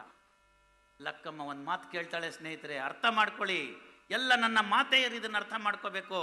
ಗೃಹಿಣಿ ಅಂತ ಅನ್ನಿಸ್ಕೊಳೋದಕ್ಕೆ ಇತ್ತು ಅಂತಂದರೆ ನೀವು ಇದನ್ನು ಅರ್ಥ ಮಾಡ್ಕೋಬೇಕು. ಈ ಶಪಥವನ್ನು ನೀವು ಮಾಡಿದಾಗ ಏನಾಗುತ್ತೆ ಅಂತ ಇನ್ನೊಂದು 2 ನಿಮಿಷದಲ್ಲಿ ನಿಮಗೆ ತಿಳಿಸ್ತೀನಿ. ಲಕ್ಕಮ್ಮ ಹೇಳ್ತಾಳೆ, ಪ್ರತಿ ದಿವಸ ನೀನು ಕಷ್ಟಪಟ್ಟು 2 ಗಂಟೆ ತನಕ ಕೆಲಸ ಮಾಡಿದ್ರು 1 ಪಾವು 2 ಪಾವು ಸಿಗ್ತಿರ್ಲಿಲ್ಲ. ಇವತ್ತು ಅರ್ಧ ಗಂಟೆನಲ್ಲಿ ನೀನು ಅರ್ಧ kg ಮೇಲೆ ತಂದುಬಿಟ್ಟಿದ್ಯಾ. ಇದು ನಮ್ಮದಲ್ಲ, ಅಪರಿಗ್ರಹ ಇದು. ಇದನ್ನು ತಗೊಂಡೋಗಿ ಭಂಡಾರಕ್ಕೆ ಹಾಕ್ಬಿಟ್ಟು ಬಾ ಅಂದರೆ ಮಾತ್ರ ಇವತ್ತಿನ ದಾಸೋಹಕ್ಕೆ ಕಾರಣ ಅಂತಾನೆ. ಅವನು ಪರಪರಿಯಾಗಿ ಹೇಳ್ತಾನೆ, ನಾನೇನು ಕದ್ದಿಲ್ಲ, ಯಾರ ಮನೆಯಲ್ಲೂ ಮಾಡಿಲ್ಲ, ಪಾಟೀಲ್ರ ಮನೆ ಮುಂದೆ ಇತ್ತು, ಬೇಕಾದ್ರೆ ಪಾಟೀಲ್ರ ಹತ್ರ ಸಾಕ್ಷಿ ಕಳಿಸ್ತೀನಿ ನಡಿ ಅಂತ. ಆಗ ಲಕ್ಕಮ್ಮ ಕೊಟ್ಟಂಥ ಉತ್ತರ ಏನು ಗೊತ್ತಾ? ನನ್ನ ಹೊಟ್ಟೆಗೆ 1 ಚಟಾಕು, ನಿನ್ನ ಹೊಟ್ಟೆಗೆ 1 ಚಟಾಕು, 1 ಪಾವಿನಲ್ಲಿ ಮುಗ್ದೋಗುತ್ತೆ. ಎಕ್ಸ್ಟ್ರಾ ಇನ್ನು 3 ಪಾವಿದೆಯಲ್ಲ, ಅದನ್ನು ತೆಗೆದುಕೊಂಡು ಹೋಗು, ಅದು ಇನ್ನೊಬ್ಬರಿಗೆ ಬೇಕಾಗಿರ್ತಕ್ಕಂಥದ್ದು ನಮ್ಮದಲ್ಲ ಅಂತ ಹೇಳ್ತಾಳೆ ಆಯ್ದಕ್ಕಿ ಲಕ್ಕಮ್ಮ. ಅಂಥ ಲಕ್ಕಮ್ಮ ನಮ್ಮ ಮುಂದೆ ಕಂಡು ಬಂದರೆ ನೀವು ಕೇಳಬೇಕು, ನಿಮ್ಮ ಯಜಮಾನರ ಸಂಬಳ ಎಷ್ಟು ಅಂತ ನಿಮಗೆ ಗೊತ್ತು. ಬೆಳಗಿನಿಂದ ಸಾಯಂಕಾಲದ ತನಕ ದುಡಿದ್ರೆ ಎಷ್ಟು ಬರುತ್ತೆ ಅಂತ ಗೊತ್ತು. ಎಲ್ಲದಕ್ಕಿಂತ ಮುಖ್ಯವಾಗಿ ನೀವು ಸ್ಯಾಲ್ರಿ ಸ್ಲಿಪ್ಪನ್ನು ನೋಡೇ ಇರ್ತೀರಿ. ಇವತ್ತು ನಾನು ನಿಮ್ಮ ಮನೆಗೆ ಒಂದು ಹೊಸ ಫ್ಲ್ಯಾಟ್ ಟಿವಿನೋ, ಸ್ಮಾರ್ಟ್ ಟಿವಿನೋ, ಇಲ್ಲ ಮರ್ಸಿಡೀಸ್ ಬೆಂಜೋ, ಇನ್ಯಾವುದಾದ್ರು ದೊಡ್ಡ ಕಾರೋ ತೆಗೆದುಕೊಂಬಂದ್ಬಿಟ್ಟೆ ಅಂತಂದರೆ ಮನೆ ಹೆಣ್ಣುಮಗಳು ಏನಿರ್ತಾರೆ, ಮನೆ ಮಕ್ಕಳು ಏನಿರ್ತಾರೆ, ಅವರು ನಿಂತು ಕೇಳಿ ಎಲ್ಲಿಂದ ಬಂತು ಈ ದುಡ್ಡು ಅಂತ. ಆಗವ ನೀವು ಹೇಳಬೇಕಾಗಿರ್ತಕ್ಕಂಥದ್ದು ಬಸವಣ್ಣವರ ವಚನ, ನಾಯಿ ಹಾಲು ಪಂಚಾಮೃತಕ್ಕಲ್ಲ, ನೀನು ತಂದ ದುಡ್ಡು ನನಗೆ ಬೇಕಾಗಿಲ್ಲ, ನೀನು ಅನ್ಯ ಮಾರ್ಗದಿಂದ ಸಂಪಾದಿಸಿದಿ, ಬೇಡ ತಗೊಂಡು ಹೋಗು ಅಂತ ಹೇಳಿ ನಾಳೆ ಬೆಳಗ್ಗೆ ಪ್ರಿವೆನ್ಷನ್ ಆಫ್ ಕರಪ್ಷನ್ ಆ್ಯಕ್ಟ್ನ ನಾವು ತೆಗೆದು ಹಾಕ್ಬಿಡ್ತೀವಿ. ಎಲ್ಲ ಕೇಸ್ ಮುಗ್ದೋಗುತ್ತೆ. ಲಂಚ ಶುರುವಾಗ್ತಕ್ಕಂಥದ್ದು ಎಲ್ಲಿ? ನನಗೆ ಗೊತ್ತು ನನಗೆ ಶಕ್ತಿ ಎಷ್ಟು ಅಂತ. ಎಲ್ಲಿ? ನನ್ನ ಸ್ನೇಹಿತರುಗಳು ಹೇಳಿ, ಭಕ್ತರುಗಳು ಹೇಳಿ, ಯಾರಾದರೂ ಅನ್ಯ ಮಾರ್ಗದಿಂದ ಮಕ್ಕಳನ್ನ ಪಡೆಯೋಕ್ಕೆ ಸಾಧ್ಯವಾ? ಒಪ್ಕೋತೀರಾ? ಇಲ್ಲ ತಾನೆ? ನಿಮ್ಮ ಶ್ರಮದ ಫಲವಾಗಿ ತಾನೇ ಮಕ್ಕಳಾಗ್ತಕ್ಕಂಥದ್ದು. ಆ ಕಾರಣಗಳಿಗಾಗಿ ಎಷ್ಟು ಮನೆಗಳು ಬಿದ್ದೋಗಿದೆ ನಿಮಗೆ ಗೊತ್ತಿದೆ. ಅಲ್ಲಿ ಬೇಡದೇ ಇರತಕ್ಕಂಥದ್ದು. ನಿಮ್ಮ ಮಗನಿಗೆ ಅನ್ಯಾಯವಾದಂಥ ಪರೀಕ್ಷಾ ವ್ಯವಸ್ಥೆನ ನೀವು ಧಿಕ್ಕರಿಸಿಲ್ವಾ? ಸರ್ವಜ್ಞನ ಪದ ಜ್ಞಾನಕ್ಕೆ ಬರಲ್ವಾ? ತನ್ನಂತೆ ಇತರರ ಬಗೆದೊಡೆ ಕೈಲಾಸ ಭಿನ್ನಾಣವಕ್ಕೂ ಸರ್ವಜ್ಞ ಅಂತ ಅನ್ನಿಸ್ಬೇಡವಾ ನಿಮಗೆ? ಇನ್ನೊಬ್ಬ ಹುಡುಗನ ಕಾಪಿ ಮಾಡಿ ಅವ್ನು ಪಾಸ್ ಮಾಡಿ ನಂಬರ್ ತಗೊಂಡ್ಬಿಟ್ಟಿದ್ದಾನೆ ಅಂದರೆ ನಿಮ್ಮ ಹುಡುಗನಿಗೆ ಅನ್ಯಾಯ ಆಗಿದೆ ಅಂತ ಕೇಳಿ 35 ಬರಬೇಕಾಗಿದೆ, 85 ಬರಬೇಕಾಗಿರೋ ಕಡೆ ಏನೋ ಕಣ್ತಪ್ಪಿನಿಂದ 35 ಅಂತಾಗಿ ಮನೆಗೆ ಬಂದು 10 ನಿಮಿಷದಲ್ಲಿ ನೇಣಾಕೊಂಡ ಒಬ್ಬ ಪ್ರತಿಭಾವಂತ ವಿದ್ಯಾರ್ಥಿಯ ಅಳಲು ನಿಮ್ಮ ಕಣ್ಣಿಗೆ ಕಾಣಿಸ್ತಿಲ್ವಾ? ಹಾಗಾದರೆ ಯಾಕೆ ಸುಮ್ಮನಿದ್ದೀವಿ ನಾವು? ಅದೇ ಅಬ್ದುಲ್ ಕಲಾಂ ಹೇಳ್ತಾರಾಗ, world is not suffering from violence of money but it is suffering from silence of money ಅಂತ. ಸಮಾಜದಲ್ಲಿ ಇವತ್ತು ಆ ತೊಂದರೆ ಕಾಣ್ತಾ ಇದೆ. ಸತ್ಯ ಹೇಳೋದಕ್ಕೆ ಭಯವಾಗ್ತಿದೆ, ಸತ್ಯ ಹೇಳೋದಕ್ಕೆ ಧೈರ್ಯ ಸಾಕಾಗ್ತಿಲ್ಲ. ಸತ್ಯವನ್ನು ಹೇಳಬೇಕಾದ್ರೆ ನೀವು ಸತ್ಯವಂತರಾಗಿರಬೇಕು ಅಂತಕ್ಕಂಥ ವಿಚಾರ ಇದೆ. ದಾಸರು ಇದನ್ನು ಕಂಡಂಥವ್ರು ಹೇಳ್ತಾರೆ, ಸತ್ಯವಂತರಿಗಿದು ಕಾಲವಲ್ಲ ಅಂತ. ಯಾರು ಸೃಷ್ಟಿಸ್ಕೊಂಡಿರ್ತಕ್ಕಂಥದ್ದು ಕಾಲ? ನಾವೇ ಸೃಷ್ಟಿಸ್ಕೊಂಡಿರ್ತಕ್ಕಂಥದ್ದು ಕಾಲ. ಅದನ್ನು ಸರ್ವಜ್ಞ ಹೇಳ್ದ. ಮೊದಲನೇದು ಹಸಿದವ್ರಿಗೆ ಅನ್ನ ಕೊಡಬೇಕು ಅಂತ. ಅನ್ನವನ್ನು ಕೊಟ್ಟ ಮೇಲೆ ಏನಾಗಬೇಕು? ನನ್ನಿಯನ್ನು ನುಡಿಯುವುದು ಅಂತಂದರು. ಬಹಳ ವರ್ಷಗಳ ಕೆಳಗೆ ಇದು ಇಲ್ಲಿ ಪ್ರಚಲಿತವಾಗಿರ್ತಕ್ಕಂಥ ಈ ಭಾಗದಲ್ಲಿ ಪದ. ಇವತ್ತು ಕೇಳಿದ್ರೆ ಗೂಗಲ್ಗೆ ಹಾಕ್ತೀವಿ, ಗೂಗಲ್ಗೂ ಗೊತ್ತಿಲ್ಲ ಅದು, ಯಾಕೆಂದ್ರೆ ನಾವು ಫೀಡ್ ಮಾಡಿಲ್ಲ. ನನ್ನಿ ಅಂದರೆ ಇನ್ನೇನು ಅಲ್ಲ, ಸತ್ಯವನ್ನು ಹೇಳ್ತಕ್ಕಂಥದ್ದು ಅಂತ. ಎಷ್ಟು ಚೆನ್ನಾಗಿ ಹೇಳ್ಬಿಟ್ಟಿದ್ರು ನೋಡಿ. ಹಾಗೆ ಆ ತಳಹದಿಯಲ್ಲಿ, ಧರ್ಮದ ತಳಹದಿಯಲ್ಲಿ ರೂಪಿತವಾಗಿರ್ತಕ್ಕಂಥದ್ದು ಕಾನೂನು. ನಮ್ಮ ದೇಶದಲ್ಲಿ ಉತ್ತಮವಾಗಿರ್ತಕ್ಕಂಥ ಕಾನೂನು ವ್ಯವಸ್ಥೆ ಇತ್ತು. ಹಲವಾರು ದಾಳಿಗಳಿಗೆ ಈ ದೇಶ ಸುತ್ತಾಯಿತು. ಹಲವಾರು ಸಂಸ್ಕೃತಿಗಳ ಮಿಶ್ರಣವಾಯಿತು. ಅದು ಈ ಭಾಗದಲ್ಲಿ ಸೇರಿ ಹೋಯಿತು. ಆದರೂ ಕೂಡ ನಮ್ಗೆ ಯಾವುದೂ ತೊಂದರೆ ಇರಲಿಲ್ಲ. ನಾವು ನಮ್ಮಷ್ಟಕ್ಕೆ ನಾವು ಚೆನ್ನಾಗೇ ಇದ್ವು. ಯಾವಾಗ ಮೆಣಸನ್ನು ಮಾರಿಸ್ಕೊಳ್ಳೋಕ್ಕೆ, ಕೊಂಡ್ಕೊಳ್ಳೋಕ್ಕೆ ಅಂತ ಬಂದಂಥ ಬ್ರಿಟಿಷರು ಅವರ ಕಾನೂನನ್ನು ನಮ್ಮ ಮೇಲೆ ಹೇರಿದ್ರು. ಬಲವಂತವಾಗಿ ಹೇರಿದ್ರು, ಬಂದೂಕಿನ ನಳಿಕೆಯಲ್ಲಿ ಇಟ್ಟು ಹೇರಿದ್ರು. ಅವತ್ತಿನ ದಿವಸ ನಮ್ಮ ದೇಶದ ನಿಜವಾದ ಧರ್ಮ ಸತ್ತೋಯಿತು. 3,000 ಜನ ಅಷ್ಟೇ ಬ್ರಿಟಿಷ್ ಇದ್ದಿದ್ದು. ಆಗನೂ ಕೂಡ ಭಾರತದ ಜನಸಂಖ್ಯೆ ಸಾಧಾರಣ 20 ಕೋಟಿ ಇತ್ತು. 3,000 ಜನನ್ನ 20 ಕೋಟಿ ಜನತೆ ಮ್ಯಾನೇಜ್ ಮಾಡೋಕ್ಕಾಗಲಿಲ್ಲ ಅಂದರೆ ನಾವೆಲ್ಲ ಎಲ್ಲಿ ಹೋಗಿದ್ವಿ ಅಂತ ಯೋಚನೆ ಮಾಡಿ. ನಮ್ಮ ಮೌಲ್ಯಗಳು ಎಲ್ಲಿ ಹೋಗಿತ್ತು ಅಂತ ಯೋಚನೆ ಮಾಡಿ. ಎಲ್ಲೂ ಹೋಗಿರಲಿಲ್ಲ. ಆಗಲೇ ಹೇಳಿದ್ನಲ್ಲ, world is suffering from silence of many ಅಂತ. ಹೀಗಾಗಿ ನಮ್ಮತನವನ್ನು ನಾವು ಕಳ್ಕೊಂಡ್ವಿ. ನಮ್ಮ ರಾಷ್ಟ್ರವನ್ನು ನಾವು ಗುಲಾಮಗಿರಿಗೆ ಒಡ್ಡಿದ್ವಿ. ಭಾರತಾಂಬೆ ಅಂತಕ್ಕಂಥವಳು ಬ್ರಿಟಿಷರ 200 ವರ್ಷಗಳ ಆಳ್ವಿಕೆಯಲ್ಲಿ ತೊಳಲಾಡಿ ಹತ್ತು ಬಿಟ್ಟಳು. ಸ್ವಾತಂತ್ರ್ಯವನ್ನು ಕೊಡಿಸಿಕೊಟ್ರು. ದೊಡ್ಡ ದೊಡ್ಡ ಮುತ್ಸದ್ದಿಗಳು ಅದಕ್ಕೆ ಮುಂಚೂಣಿಯಲ್ಲಿದ್ದು ಕೆಲಸವನ್ನು ಮಾಡಿದ್ರು. ಆ ಸ್ವಾತಂತ್ರ್ಯವನ್ನು ನಾವು 75 ವರ್ಷದಲ್ಲಿ ಎಷ್ಟು ಅನುಕೂಲಕರವಾಗಿ ಮಾಡ್ಕೊಂಡಿದ್ದೀವಿ ಅಂತ ಚಿಂತನೆ ಮಾಡಿ, ಆಗ ಸಮಾಜ ಏನು ಅಂತ ನಮ್ಗೆ ಅರ್ಥ ಆಗುತ್ತೆ. ತಿನ್ನಕ್ಕೆ ಗತಿ ಇರಲಿಲ್ಲ. ಚೈನಾದವರು ನಮ್ಮ ರಾಷ್ಟ್ರದ ಮೇಲೆ ದಾಳಿಯನ್ನು ಮಾಡಿದಾಗ ಅಂದಿನ ಪ್ರಧಾನಿಗಳು 1 ಮೀಲ್ ಎ ಡೇ ಅಂತ ಕರೆದ್ರು. 1 ಮೀಲ್ ಎ ಡೇ ಅಂತ. ಇವತ್ತೊಂದು ಊಟ ಹಾಕಲಿಲ್ಲ ಅಂತಂದ್ಬಿಟ್ಟು ಜಗಳ ಆಗಿದೆ. ಮದುವೆ ಮನೆಯಲ್ಲಿ ಪಾಯಸ ಚೆನ್ನಾಗಿರಲಿಲ್ಲ ಅಂತ ಡೈವರ್ಸ್ ಆಗಿದೆ. ತಮಗೆಲ್ಲ ಒಂದು ಪ್ರಕರಣ ಹೇಳ್ತೀನಿ. ಒಂದು ನಿರ್ಧಾರವಾಗಿರ್ತಕ್ಕಂಥ ಪ್ರಕರಣ, ಹೆಸರು ಬೇಡ.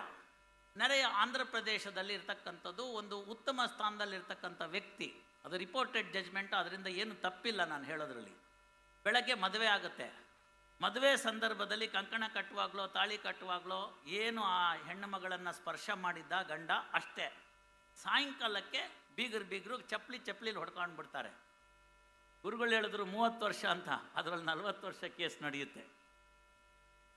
ಆ ಪ್ರಕರಣದಲ್ಲಿ ಸುಪ್ರೀಂ ಕೋರ್ಟ್ನವ್ರು ಹೇಳ್ತಾರೆ, ನೋಡಿ ದಯಮಾಡಿ ಅರ್ಥ ಮಾಡ್ಕೊಳ್ಳಿ, ಸಮಾಜ ಯಾವ ದಿಕ್ಕಕ್ಕೆ ಸಾಗ್ತಾ ಇದೆ ಅಂತ. ಮಧ್ಯಾಹ್ನ ತಾಳಿ ಕಟ್ಟಿದ್ದಿನ್ನೂ ಹಸಿರು ಹಳದಿ ಕೈಯಿಂದ ಮಾಸಿಲ್ಲ, ಆಗಲೇ ಹೊಡೆದಾಡ್ಕೊಂಡ್ಬಿಟ್ರು. ಇವ್ರ ಮೇಲೆ 20 ಕೇಸು, ಅವ್ರ ಮೇಲೆ 30 ಕೇಸು ಅಂತ ಸುಪ್ರೀಂ ಕೋರ್ಟಿಗೆ ಬಂದಿದೆ. ಸರ್ಕಾರದ ಜವಾಬ್ದಾರಿ, ನ್ಯಾಯಾಧೀಶರುಗಳ ಜವಾಬ್ದಾರಿ, ಎಲ್ಲಕ್ಕಿಂತ ಹೆಚ್ಚಾಗಿ ಸಾಮಾಜಿಕ ಜವಾಬ್ದಾರಿ. ಆದ್ದರಿಂದ ಹುಷಾರಾಗಿ ಇಂಥ ಪ್ರಕರಣಗಳನ್ನು ಕಿಡಿ ಹೊತ್ತುವ ಮುಂಚೆ, ದೊಡ್ಡ ಅಗ್ನಿ ಆಗುವ ಮುಂಚೆ ನೀವು ತಡೆದು ಬಿಡಿ ಅಂತ. ಇದು ಒಂದು ಭಾಗ ಆಯಿತು ಅಂತಂದರೆ, ಯಾಕೆ ಇದೆಲ್ಲ ಆಗ್ತಾ ಇದೆ ಅಂತಂದರೆ ಗ್ರೀಡ್. ನಮಗೆ ಅತಿಯಾದ ಆಸೆ ಬೇಕಾಗಿದೆ. ನನಗೆ ಕೊಟ್ಟಷ್ಟು ಸಾಕಾಗ್ತಾ ಇಲ್ಲ, ಭಗವಂತ ಕೊಟ್ಟಿದ್ದನ್ನು ನೋಡ್ತಾ ಇಲ್ಲ.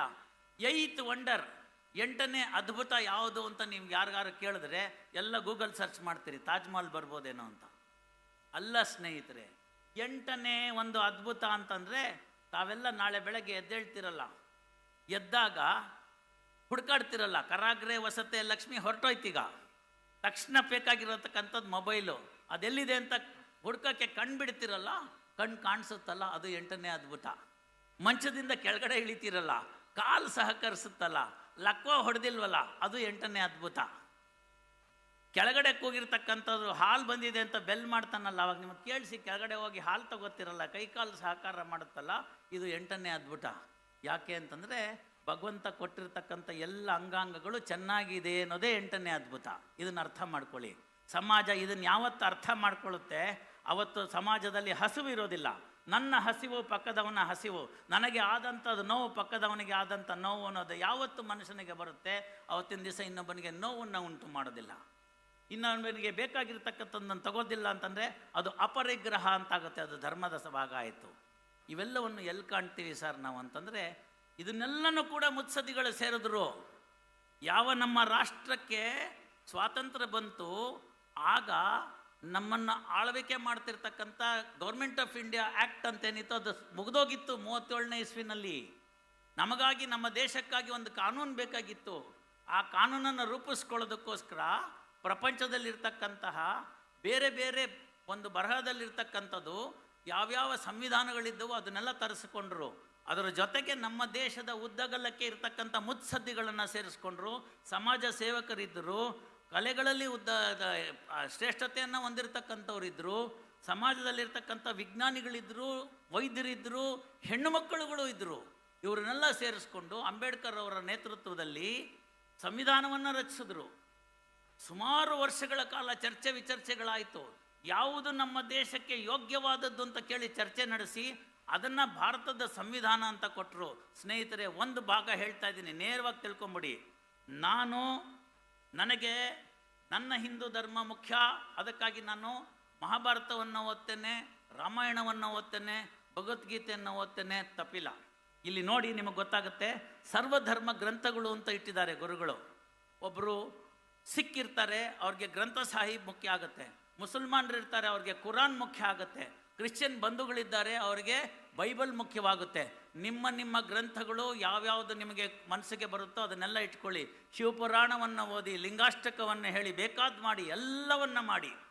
ಇದೆಲ್ಲ ದೇವ್ರ ಮನೆಯಲ್ಲಿರಲಿ. ದೇವ್ರ ಮನೆಯಿಂದ ಹೊರಗಡೆ ನೀವು ಕಾಲಿಟ್ಟಿದ ತಕ್ಷಣನೇ ನಮಗೆಲ್ಲ ಇರ್ತಕ್ಕಂಥ ಏಕೈಕ ಪವಿತ್ರ ಗ್ರಂಥ ಯಾವುದಾಗಬೇಕು ಅಂತಂದರೆ ಅದು ಸಂವಿಧಾನ ಆಗಬೇಕು.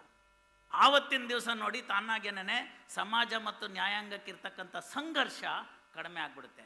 ಸಂವಿಧಾನದಲ್ಲಿ ಕೇವಲ ಹಕ್ಕುಗಳನ್ನಷ್ಟೇ ಕೊಡಲಿಲ್ಲ. ಗುರುಗಳು ಹೇಳುವಾಗ ಹೇಳಿದ್ರು, ನ್ಯಾಯಾಲಯ ಅಂತಂದರೆ ಫಂಡಮೆಂಟಲ್ ರೈಟ್ಸ್ನ ಕಾಪಾಡ್ತಕ್ಕಂಥದ್ದು ಅಂತ. ಅದು ಹೌದು, ಅದಲ್ಲ ಅಂತ ನಾನು ಹೇಳ್ತಿಲ್ಲ. ಅದ್ರ ಜೊತೆಗೆ ಫಂಡಮೆಂಟಲ್ ಡ್ಯೂಟೀಸ್ ಅಂತ ಇಟ್ಟರು. ಅಂಥ ಫಂಡಮೆಂಟಲ್ ಡ್ಯೂಟೀಸ್ನ ಇಟ್ಟಾಗ, ಒಂದು ಥಿಯೇಟ್ರ್ನಲ್ಲಿ ರಾಷ್ಟ್ರಗೀತೆ ನೋಡಿತಿದೆ ಅಂತಂದರೆ ಏಳು ಅಂತಂದರೆ ಏಳಲ್ಲ ಅಂತನಲ್ಲ, ಅವ್ನಿಗೇನು ಮಾಡೋದು? ರಾಷ್ಟ್ರ ಧ್ವಜವನ್ನು ಗೌರವಿಸು ಅಂತ ಅನ್ನೋದನ್ನು ಹೇಳಬೇಕಾ ಯಾರು? ನಿಮ್ಮ ತಾಯಿ ಕಣಯ್ಯ ಅಂತಾನೆ ನೀನಾಗೆ ಹೋಗಿ ಕಾಲು ಮುಗಿಬೇಕಲ್ವಾ? ಪ್ರಪಂಚದಲ್ಲಿ ಕೆಟ್ಟ ತಂದೆ ಇರಬಹುದು, ಕೆಟ್ಟ ತಾಯಿ ಯಾರಾದರೂ ಇದಾರ? ಹೇಳ್ಬಿಟ್ಟು ನೋಡ್ಬಿಡಿ ನೀವು. ಯಾರು ಒಬ್ಬರು ಕೈ ಎತ್ತಿಕ್ಕೆ ನನ್ನ ತಾಯಿ ಕೆಟ್ಟೋಳು ಅಂತ ಹೇಳಿದವರು ಇಲ್ಲ. ಯಾಕೆಂದರೆ ಎಲ್ಲ ಗಂಡಸರು ಅರ್ಥ ಮಾಡ್ಕೊಳ್ಳಿ, ನಾವೆಲ್ಲ ಬಂದಿದ್ದು ಆ ತಾಯಿ ಹೊಟ್ಟೆಯಿಂದ. ಹಾಗಾಗಿ ತಾಯಿಗೆ ಏನು ಸ್ಥಾನವನ್ನು ಕೊಟ್ಟಿದ್ದೀವಿ ಅದೇ ಸ್ಥಾನವನ್ನು ನನ್ನ ದೇಶಕ್ಕೆ ಕೊಡಬೇಕು. ಭಾರತಾಂಬೆ ಕೊಡಬೇಕು. ಭಾರತವನ್ನು ನಾವು ರಕ್ಷಿಸಬೇಕು. ಆ ತಾಯಿ ತೊಂದರೆ ಪಡ್ತಾ ಇದ್ದಾಳೆ ಇವತ್ತು ಆಗ್ತಕ್ಕಂಥ ಅನ್ಯಾಯದಿಂದ. ಭರತ ಭೂಮಿ ನನ್ನ ತಾಯಿ, ನನ್ನ ಪರೆವ ತೊಟ್ಟಿಲು ಅಂತ ಕುವೆಂಪು ಅವ್ರು ಕರೆದ್ರು. ಇವತ್ತೆಲ್ಲಿಗೆ ಬಂದಿದ್ದೀವಿ? ಇಲ್ಲ. ಆ ಭಾರತವನ್ನು ವಿಕೃತವಾಗಿ ಚಿತ್ರಿಸಿ ಅದಕ್ಕೋಸ್ಕರ ಯಾರಾದರೂ ಕೇಸ್ ಹಾಕಿದ್ರೆ ಕೋರ್ಟ್ಗೆ ಹೋಗಿ ಸ್ಟೇ ತರುವಂಥ ಪ್ರವೃತ್ತಿ ಬಂದಿದೆ. ಎಲ್ಲಿಗೆ ಬಂದ್ವಿ? ಇದು ಅಭಿವ್ಯಕ್ತಿ ಸ್ವಾತಂತ್ರ್ಯವಾ? ಇನ್ನೊಬ್ಬರನ್ನ ಹೀಯಾಳಿಸಿ ನೀವು ತಗೊಳ್ತಕ್ಕಂಥದ್ದು ಅಭಿವ್ಯಕ್ತಿ ಸ್ವಾತಂತ್ರ್ಯವಾ? ನಿಮಗೆ ಬೇಕಾದಂಥ ಅಭಿವ್ಯಕ್ತಿ ಸ್ವಾತಂತ್ರ್ಯವನ್ನು ನಡೆಸಿ. ಎಲ್ಲಿ ಇವೆಲ್ಲ ತೊಂದರೆಗೆ ಒಳಪಟ್ಟಿದೆ ಅಂತಂದರೆ, ನಮ್ಮ ಶಿಕ್ಷಣ ವ್ಯವಸ್ಥೆಯಲ್ಲಿ ಮೌಲ್ಯಾಧಾರಿತ ಶಿಕ್ಷಣ ವ್ಯವಸ್ಥೆ ತೊಂದರೆ ಆಗ್ತಾ ಇದೆ. ಆ ಮೌಲ್ಯವನ್ನು ತುಂಬತಕ್ಕಂಥದ್ದು ಗಿಡವಾಗಿ ಬಗ್ಗದ್ದು ಮರವಾಗಿ ಬಗ್ಗೀತೆ ಅಂತ. ಒಂದು ಟೊಮೆಟೊ ಗಿಡವನ್ನು ಹಾಕಿ ಕೋಲಾರದ ಕಡೆ ಹೋಗಿ ನೋಡ್ಕೊಂಬನ್ನಿ. ಟೊಮೆಟೊ ಗಿಡ ಪ್ರಫುಲ್ಲತವಾಗಿ ಬೆಳೆಯುತ್ತೆ, ಸಣ್ಣ ಸಣ್ಣ ಹೂವಾಗುತ್ತೆ, ಚಿಟ್ಟೆಗಳು ಬರುತ್ತೆ, ಕಾಯಿ ಕಚ್ಚುತ್ತೆ. ಕಾಯಿ ಕಚ್ಚಿದಾಗ ಕಾಯಿನ ಭಾರಕ್ಕೆ ಟೊಮೆಟೊ ಗಿಡ ಕೆಳಗೆ ಬಾಗುತ್ತೆ, ಹುಳು ಸಿಕ್ಕೊಂಡ್ಬಿಡುತ್ತೆ. ಆಗ ಒಂದು ದೆಬ್ಬೆ ಅಂತ ಕಟ್ತೀವಿ, ಒಂದು ಬಿದಿರಿನ ಕೋಲನ್ನ ಕಟ್ಟಿ ಇಡ್ತೀವಿ. ಆಗ ಹಣ್ಣುಗಳೆಲ್ಲ ಸ್ವಚ್ಛವಾಗಿ ಸಿಗ್ತಕ್ಕಂಥದ್ದು. ಈ ದೆಬ್ಬೆ ಕಟ್ಟುವಂಥ ಕೆಲಸ ಶಿಕ್ಷಣ ವ್ಯವಸ್ಥೆಯಲ್ಲಿ ಆಗಬೇಕು. ನಮ್ಮ ಸ್ನೇಹಿತರಲ್ಲಿ ಇಲ್ಲಿರ್ತಕ್ಕಂಥ ಎಲ್ಲ ನಮ್ಮ ಯಾರು ಇವತ್ತಿನ ದಿವಸ ನಮ್ಮ ವೇದಿಕೆಯಲ್ಲಿ ನನ್ನ ಜೊತೆಗೆ ಹಂಚ್ಕೊಂಡಿದ್ದಾರೆ ಅವ್ರನ್ನೆಲ್ಲ ಕೇಳಿ, ನಮಗೆಲ್ಲ ಮೇಷ್ಟ್ರು ಹೊಡೆದಿಲ್ವಾ ಅಂತ. ಹೊಡೆದಿದ್ದಾರೆ, ನನಗಂತೂ ಹೊಡೆದಿದ್ದಾರೆ. ಹಾಗಾಗಿ ನಾನು 20 ಅಷ್ಟೇ ಅಲ್ಲ, 21ನೇ ಮಗ್ಗಿನೂ ಇವತ್ತು ಹೇಳ್ತೀನಿ, 39ನೇ ಮಗ್ಗಿನೂ ಹೇಳಬಲ್ಲೆ ನಾನು. ನನಗೆ ಕ್ಯಾಲ್ಕುಲೇಟ್ರ್ ಬೇಕಿಲ್ಲ. ಹುಡುಗನ ಕೇಳಿ ಇವತ್ತು 2 × 2 ಎಷ್ಟು ಅಂದರೆ ಕ್ಯಾಲ್ಕುಲೇಟ್ರ್ ತಗೋತಾನೆ. 2 × 2ಗೆ ಕ್ಯಾಲ್ಕುಲೇಟ್ರು 2 ಅಷ್ಟು ಅಂತಂದರೆ ಕ್ಯಾಲ್ಕುಲೇಟ್ರು 4 ಅಂತ ಹೇಳ್ತಾನೆ. 4 ಅಂದರೆ ತಡೀರಿ ಒಂದು ಸತಿ ಕ್ಯಾಲ್ಕುಲೇಟ್ರ್ ನೋಡ್ತೀನಿ. ಈ ಮಟ್ಟಕ್ಕೆ ಬಂದು ತಲುಪಿದ್ದೀವಿ. ಶಿಕ್ಷಣ ಸರಿ ಹೋಗಲಿಲ್ಲ. ತಾಯಿ ತಂದೆ, ತಾಯಿಯೇ ಮೊದಲು, ಮನೆಯ ಮೊದಲು ಪಾಠಶಾಲೆ, ತಾಯಿಯೇ ಮೊದಲ ಗುರು. ಅವಳಿವತ್ತು ಸೀರಿಯಲ್ನಲ್ಲಿ ಇಂಟ್ರೆಸ್ಟಿಂಗ್ ಇದ್ದಾಳೆ. ಮಗು ಅಲ್ಲಿಂದ ಬರುತ್ತೆ, ಏನು ಹೇಳ್ಕೊಟ್ರು ಮಗು ಅಂತ ಕೇಳೋದಿಲ್ಲ, ಕೇಳಕ್ಕೆ ಪುರ್ಸೊತ್ತಿಲ್ಲ. ಯಾಕೆಂದರೆ ಮನೆಯೊಂದು 3 ಬಾಗಿಲು. ಇವತ್ತು ಹಂಗಾಗ್ತಿಲ್ಲ. ಮನೆಯೊಂದು 3 ರೂಮುಗಳು. ಹುಡುಗ ಒಂದು ರೂಮು, ಹುಡುಗಿ ಒಂದು ರೂಮು, ತಂದೆ ತಾಯಿ ಒಂದು ರೂಮು. ತಂದೆ ಬರೋದನ್ನು ಇವರು ಹುಡುಗರು ನೋಡೋದಿಲ್ಲ. ಮಾರನೇ ಬೆಳಗ್ಗೆ ಹುಡುಗರು ಹೇಳೋ ಅಷ್ಟೊತ್ತಿಗೆ ಅಥವಾ ಮಕ್ಕಳು ಸ್ಕೂಲ್ಗೆ ಹೋಗೋಷ್ಟೊತ್ತಿಗೆ ತಂದೆ ಎದ್ದಿರಲ್ಲ. ಯಾವ ಕಾಲದಲ್ಲಿ ನೋಡ್ಬೇಕ್ರಿ? ಯೋಚನೆ ಮಾಡಿ. ಸಾಂಸ್ಕೃತಿಕವಾಗಿ ದಾಳಿಯಾಗಿದೆ ಈ ರಾಷ್ಟ್ರದ ಮೇಲೆ. ಕಲ್ಚರಲ್ ಅಂತ ನಾನು ಹೇಳ್ತಾ ಇದ್ದೀನಲ್ಲ, ಸಾಂಸ್ಕೃತಿಕವಾಗಿ ಊಟ, ನೋಟ, ಆಟ, ಪಾಠ, ಉಡುಗೆ, ತೊಡುಗೆ ಎಲ್ಲವೂ ಕೂಡ ದಾಳಿಗೊಳಪಟ್ಟಿದೆ. ನಮ್ಮದು ಅಂತ ಏನು ಉಳಿದಿದೆ? ಇವತ್ತು ತಾವು ನೋಡಿದ್ರಿ ಗೋವಿನ ಹಾಡು. ನನ್ನ ಕಾಲದಲ್ಲಿ 4ನೇ ಕ್ಲಾಸ್ನಲ್ಲಿ ಪದ್ಯಗಳಿತ್ತು. ಎಲ್ಲ ಹುಡುಗರು ಕೂಡ ಅಳೋರು. ಹುಡುಗಿರು ಬಿಟ್ಬಿಡಿ, ಅಳೋದು ಕಾಮನ್ನು. ಹುಡುಗರು ಅಳೋರು. ನಾನು ಹತ್ತಿದ್ದೀನಿ. ಇವತ್ತು ನಾನು ಆ ಕ್ಷಣವನ್ನು ನೆನೆಸ್ಕೊಂಡಾಗ, ಅಮ್ಮ ನೀನು ಹೋಗಲೇಕೆ, ಎನ್ನ ತಬ್ಬಲಿ ಮಾಡಲೇಕೆ ಅಂತ ಆ ಮಗು ಕೇಳುತ್ತೆ. ಆವಾಗ ಆ ತಾಯಿ ಹೇಳ್ತಕ್ಕಂಥ ಮಾತದು, ಸತ್ಯವೇ ನಮ್ಮ ತಾಯಿ ತಂದೆ, ಸತ್ಯವೇ ನಮ್ಮ ಬಂಧು ಬಳಗ, ಸತ್ಯವಾಕ್ಯಕ್ಕೆ ತಪ್ಪಿ ನಡೆದರೆ ಮೆಚ್ಚನ ಪರಮಾತ್ಮನು ಅಂತಕ್ಕಂಥದ್ದೇನು 4 ಬರುತ್ತೆ, ಅದನ್ನು ಹೇಳಬೇಕಾದಂಥದ್ದು ಬರುತ್ತೆ. ಪ್ರತಿ ದಿವಸ ನಮ್ಮ ಕ್ಷಣದಲ್ಲಿ ನಮ್ಮ ಮನದಲ್ಲಿ ಇದನ್ನು ಬರುತ್ತೆ. ಸತ್ಯ ಸುಳ್ಳಿನ ಬಗ್ಗೆ ನಮಗೆ ಗೊತ್ತಿದೆ. ಎಲ್ಲರೂ ಯೋಚನೆ ಮಾಡಿ, ನಮ್ಮೆಲ್ಲ ಸ್ನೇಹಿತರುಗಳಲ್ಲಿ ಭಕ್ತರುಗಳಲ್ಲಿ ಒಂದು ವಿನಂತಿ, ನಿಮ್ಮ ತಂದೆ ಸುಳ್ಳ ಅಲ್ಲ, ನಿಮ್ಮ ತಾಯಿ ಸುಳ್ಳಿ ಅಲ್ಲ, ನಿಮ್ಮ ತಾತ ನಿಮ್ಮ ಅಜ್ಜಿ ಅವ್ರು ಯಾರೂ ಕೆಟ್ಟವರಲ್ಲ, ಅವ್ರ ತಾತ ಅವ್ರಜ್ಜಿ ಯಾರೂ ಕೆಟ್ಟವರಲ್ಲ, ಅವ್ರ ತಾತ ಅವ್ರಜ್ಜಿ ಯಾರೂ ಕೆಟ್ಟವರಲ್ಲ. ನೀವು ಹೆಂಗೆ ಕೆಟ್ಟವರಾಗ್ತಿರ್ರಿ? ನೀವು ಕೆಟ್ಟವರಲ್ಲ. ಜೀನ್ಸ್ ಅಲ್ವಾ, ಸೈನ್ಸ್ ಅಲ್ವಾ, ಅದೇ DNA ನಿಮ್ಮಲ್ಲಿ ಬಂದಿಲ್ವಾ? ಮತ್ತು ಯಾಕೆ ಸರ್ ನಾವು ಹಿಂಗೆ ಅಂತಂದರೆ, it is not the manufacturing defect. ಇದು ನೀವು ಯಾರ ಜೊತೆ ಸೇರಿದ್ದೀರಿ ಅನ್ನೋದ್ರ ಮೇಲೆ ಸೇರಿಕೊಂಡಿದೆ. ಸಮಾಜದ ವಿರುದ್ಧ ನೀವು ಹೋಗೋದಕ್ಕೆ ಧೈರ್ಯ ಸಾಕಾಗ್ತಿಲ್ಲ, ಸ್ಥೈರ್ಯ ಸಾಕಾಗ್ತಿಲ್ಲ, ಕಷ್ಟವನ್ನು ಹೇಳ್ಕೊಳ್ಳೋಕ್ಕಾಗ್ತಿಲ್ಲ. ಎಲ್ರಿಗೂ ಐಷಾರಾಮಿ ಬೇಕು, ಪುಕ್ಕಟ್ಟೆ ಬೇಕು, ಸುಲಭವಾಗಿ ಸಿಗುವಂಥದ್ದು ಬೇಕು, ಕಷ್ಟಪಡಬಾರ್ದು. ಇಂಥದ್ದನ್ನೆಲ್ಲನೂ ಆಗಿದ್ದರಿಂದ ಮೌಲ್ಯಗಳು ಪಠ್ಯಗಳಲ್ಲಿ ಇಲ್ಲ, ಅಲ್ಲಿಂದ ಮಾಯವಾಯಿತು. ಹಾಗಾಗಿ ಏನಾಯಿತು, ಹೊಸದಾಗಿ ನೀವು ಹೇಳ್ಕೊಡಕ್ಕೆ ಹೋಯ್ತು ಅಂತಂದರೆ ಗೊತ್ತಿಲ್ಲ. ಯಾರಿಗಾರು ನೀವು ಹೇಳಬೇಕಾ, ಗುರುಗಳನ್ನ ನೋಡೋಕ್ಕೆ ಬರುವಾಗ ಯಾವ ರೀತಿ ಡ್ರೆಸ್ ಮಾಡ್ಕೊಂಡು ಬರಬೇಕು ಅಂತ. ಸ್ನೇಹಿತರೆ, ಅರ್ಥ ಮಾಡ್ಕೊಳ್ಳಿ, ಮಕ್ಕಳಿಗೆ ಪೀರ್ ಪ್ರೆಷರ್ ಅಂತಿದೆ ಸೈಕಾಲಜಿನಲ್ಲಿ. ಅವರ ಮನೆಯಲ್ಲಿ ಕೇಕನ್ನು ಕತ್ತರಿಸ್ತಾರೆ, ನಮ್ಮ ಮನೆಯಲ್ಲೂ ಕೇಕ್ ಇರಬೇಕು ಅಂತ ಬರ್ತ್ಡೇಗೆ ಕೇಳೋದು ತಪ್ಪಿಲ್ಲ. ನೀವು ಅದನ್ನು ಮಾಡಿ. ನೀವೆಲ್ಲ ಯೋಚನೆ ಮಾಡಿ, ನನ್ನ ಮಾತೆಯರು ಈಗಿನ ನಿಮ್ಮ ಮಕ್ಕಳು 3 ವರ್ಷ 4 ವರ್ಷ 5 ವರ್ಷ 6 ವರ್ಷ 8 ವರ್ಷ 10 ವರ್ಷದವ್ರಿಗೆ ಯಾವತ್ತು ಕೊನೆಯದಾಗಿ ಎಣ್ಣೆ ನೀರು ಹಾಕಿದ್ದು? ಅಶ್ವತ್ಥಾಮ, ಬಲಿ, ವ್ಯಾಸ, ಹನುಮಾಂಶ, ವಿಭೀಷಣ, ಕೃಪಾ ಪರಶುರಾಮಶ್ಚ ಸಪ್ತೇತೆ ಚಿರಂಜೀವಿನವ ಅಂತ ಹೇಳಿ 7 ಬಟ್ಟುಗಳನ್ನಿಟ್ಟು ಹರಳೆಣ್ಣನ ತಿಕ್ಕಿ ಸೀಗೆ ಪುಡಿ ಹಚ್ಚಿ ಯಾವತ್ತು ಸ್ನಾನ ಮಾಡಿಸಿದ್ದು ಕೊನೆ ಸರ್ತಿ ಅಂತ ಯೋಚನೆ ಮಾಡಿ. ಇಲ್ಲ. ಹೆಡ್ ಆ್ಯಂಡ್ ಶೋಲ್ಡರ್ ಶ್ಯಾಂಪು, 12 ಥರ ಶ್ಯಾಂಪು. ಸ್ನೇಹಿತರೆ, ಅರ್ಥ ಮಾಡ್ಕೊಳ್ಳಿ, ಫೇರ್ ಆ್ಯಂಡ್ ಲವ್ಲಿಯಿಂದ ಯಾರಾದರೂ ಬೆಳಗಾಗೋಂಗಿದ್ದಿದ್ರೆ ಬೆಸ್ಟ್ ಮಾರ್ಕೆಟು ಅವ್ರಿಗೆ ಆಫ್ರಿಕಾ ದೇಶ. ಯಾರು ಬೆಳಗಾಗಿದ್ದಾರ್ರಿ? ಬಿಳಿತನ, ಕರಿತನ, ಬ್ರೌನಿ ಅಂತ, ಈಗ ನಮ್ಮನ್ನ ಬ್ರೌನಿ ಅಂತ ಕರೀತಾರವರು. ಹೊರದೇಶಕ್ಕೆ ಹೋದರೆ ನಮ್ಮನ್ನು ಬಿಳಿಯರು ಅಂತಲೂ ಕರೆಯಲ್ಲ, ಕರಿಯರು ಅಂತಲೂ ಕರೆಯಲ್ಲ, ಬ್ರೌನೀಸ್ ಅಂತ ಕರೀತಾರೆ. ಅಲ್ಲಿಗೆ ಇನ್ನೊಂದು ವರ್ಗ ಸೃಷ್ಟಿ ಮಾಡಿದ್ವಿ ನಾವು. ಯಾರು ಬೆಳಗಾಗಿದ್ದಾರ್ರಿ? ಈ ಬೆಳ್ಳಿತನ ಬೇಕಿಲ್ಲ ರೀ. ಅದನ್ನು ಬಸವಣ್ಣ ಹೇಳಿದ್ದು ಇದೇ ಅಂತರಂಗ ಶುದ್ಧಿ ಅಂತ. ನೀವು ಪಕ್ಕದ ಮನೆಯವನ್ನ ದ್ವೇಷ ಮಾಡದೇ ಇದ್ದರೆ ಬೆಳ್ಳಗಿದ್ದೀರಿ ಅಂತ ಅರ್ಥ ಮಾಡ್ಕೊಳ್ಳಿ. ಇದನ್ನು ಮಕ್ಕಳಿಗೆ ಇದನ್ನು ಮೊದಲಿಂದ ಹೇಳ್ಕೊಡಿ. ಯಾರ ಮನೆಯಲ್ಲಿ ಬೆಳಗ್ಗೆದ್ದು ನಾನು ಯಾರ್ಯಾರ ನೆನೆಯಲ್ಲಿ ಎಳ್ಳು ಜೀರಿಗೆ ಬೆಳೆಯೋಳ ನೆನೆದರೆ ಹೊತ್ತಿಂದ ಪಾಪ ಪರಿಹಾರ ಅಂತ ಜಾನಪದ ಗೀತೆ. ಎಳ್ಳು ಗೊತ್ತಿಲ್ಲ, ಜೀರಿಗೆನೂ ಗೊತ್ತಿಲ್ಲ. ಸ್ವತಃ ನನ್ನ ಆಫೀಸ್ನಲ್ಲಿ ಆದಂಥದ್ದನ್ನು ಹೇಳ್ತೀನಿ ಕೇಳಿ. ರವೆ ಹೆಂಗ್ರಿ ಬರುತ್ತೆ ಅಂದರೆ ರವೆ ಗಿಡದಲ್ಲಿ ಬೆಳೀತಾರೆ ಸರ್ ಅಂದರು. ಗೋಧಿಯಿಂದ ಮಾಡ್ತಾರೆ ಅಂತ ಗೊತ್ತಿಲ್ಲ. ಯಾಕೆಂದರೆ 5 ಇಯರ್ ಲಾ ಸ್ಟೂಡೆಂಟ್ ಅಲ್ವಾ, ಫುಲ್ ಮಾಡರ್ನ್ ಎಜುಕೇಷನ್ ತಾನೆ. ಹಾಲು ಹೆಂಗ್ರಿ ಸಿಗುತ್ತೆ ಅಂತ ಕೇಳಿದ್ರೆ ಪ್ಯಾಕೆಟಲ್ಲಿ ಬರುತ್ತೆ ಅಂತ ಹೇಳ್ತಾರೆ. ಹಾಲು ಹಸುವಿನಿಂದ ಬರುತ್ತೆ ಅನ್ನೋದು ಗೊತ್ತಿಲ್ಲ. ಅರ್ಥ ಮಾಡ್ಕೊಳ್ಳಿ ನೀವು. ಹಿಂಗಾದರೆ ಮುಂದಿನ ನಮ್ಮ ಹುಡುಗರು ನಮ್ಮನ್ನು ಹೆಂಗೆ ನೋಡ್ಕೋತಾರೆ? ಒಂದು ಸಣ್ಣ ಉದಾಹರಣೆ. ಒಂದು ಮನೆ, ತಾತ ಮೊಮ್ಮಗ ಬಹಳ ಆಟ ಆಡ್ತಿರ್ತಾರೆ. ತಾತನಿಗೆ ಮೊದಲಿಂದ ಒಂದು ಸಣ್ಣ ತಟ್ಟೆಯಲ್ಲೇ ಊಟ ಮಾಡೋ ಅಭ್ಯಾಸ.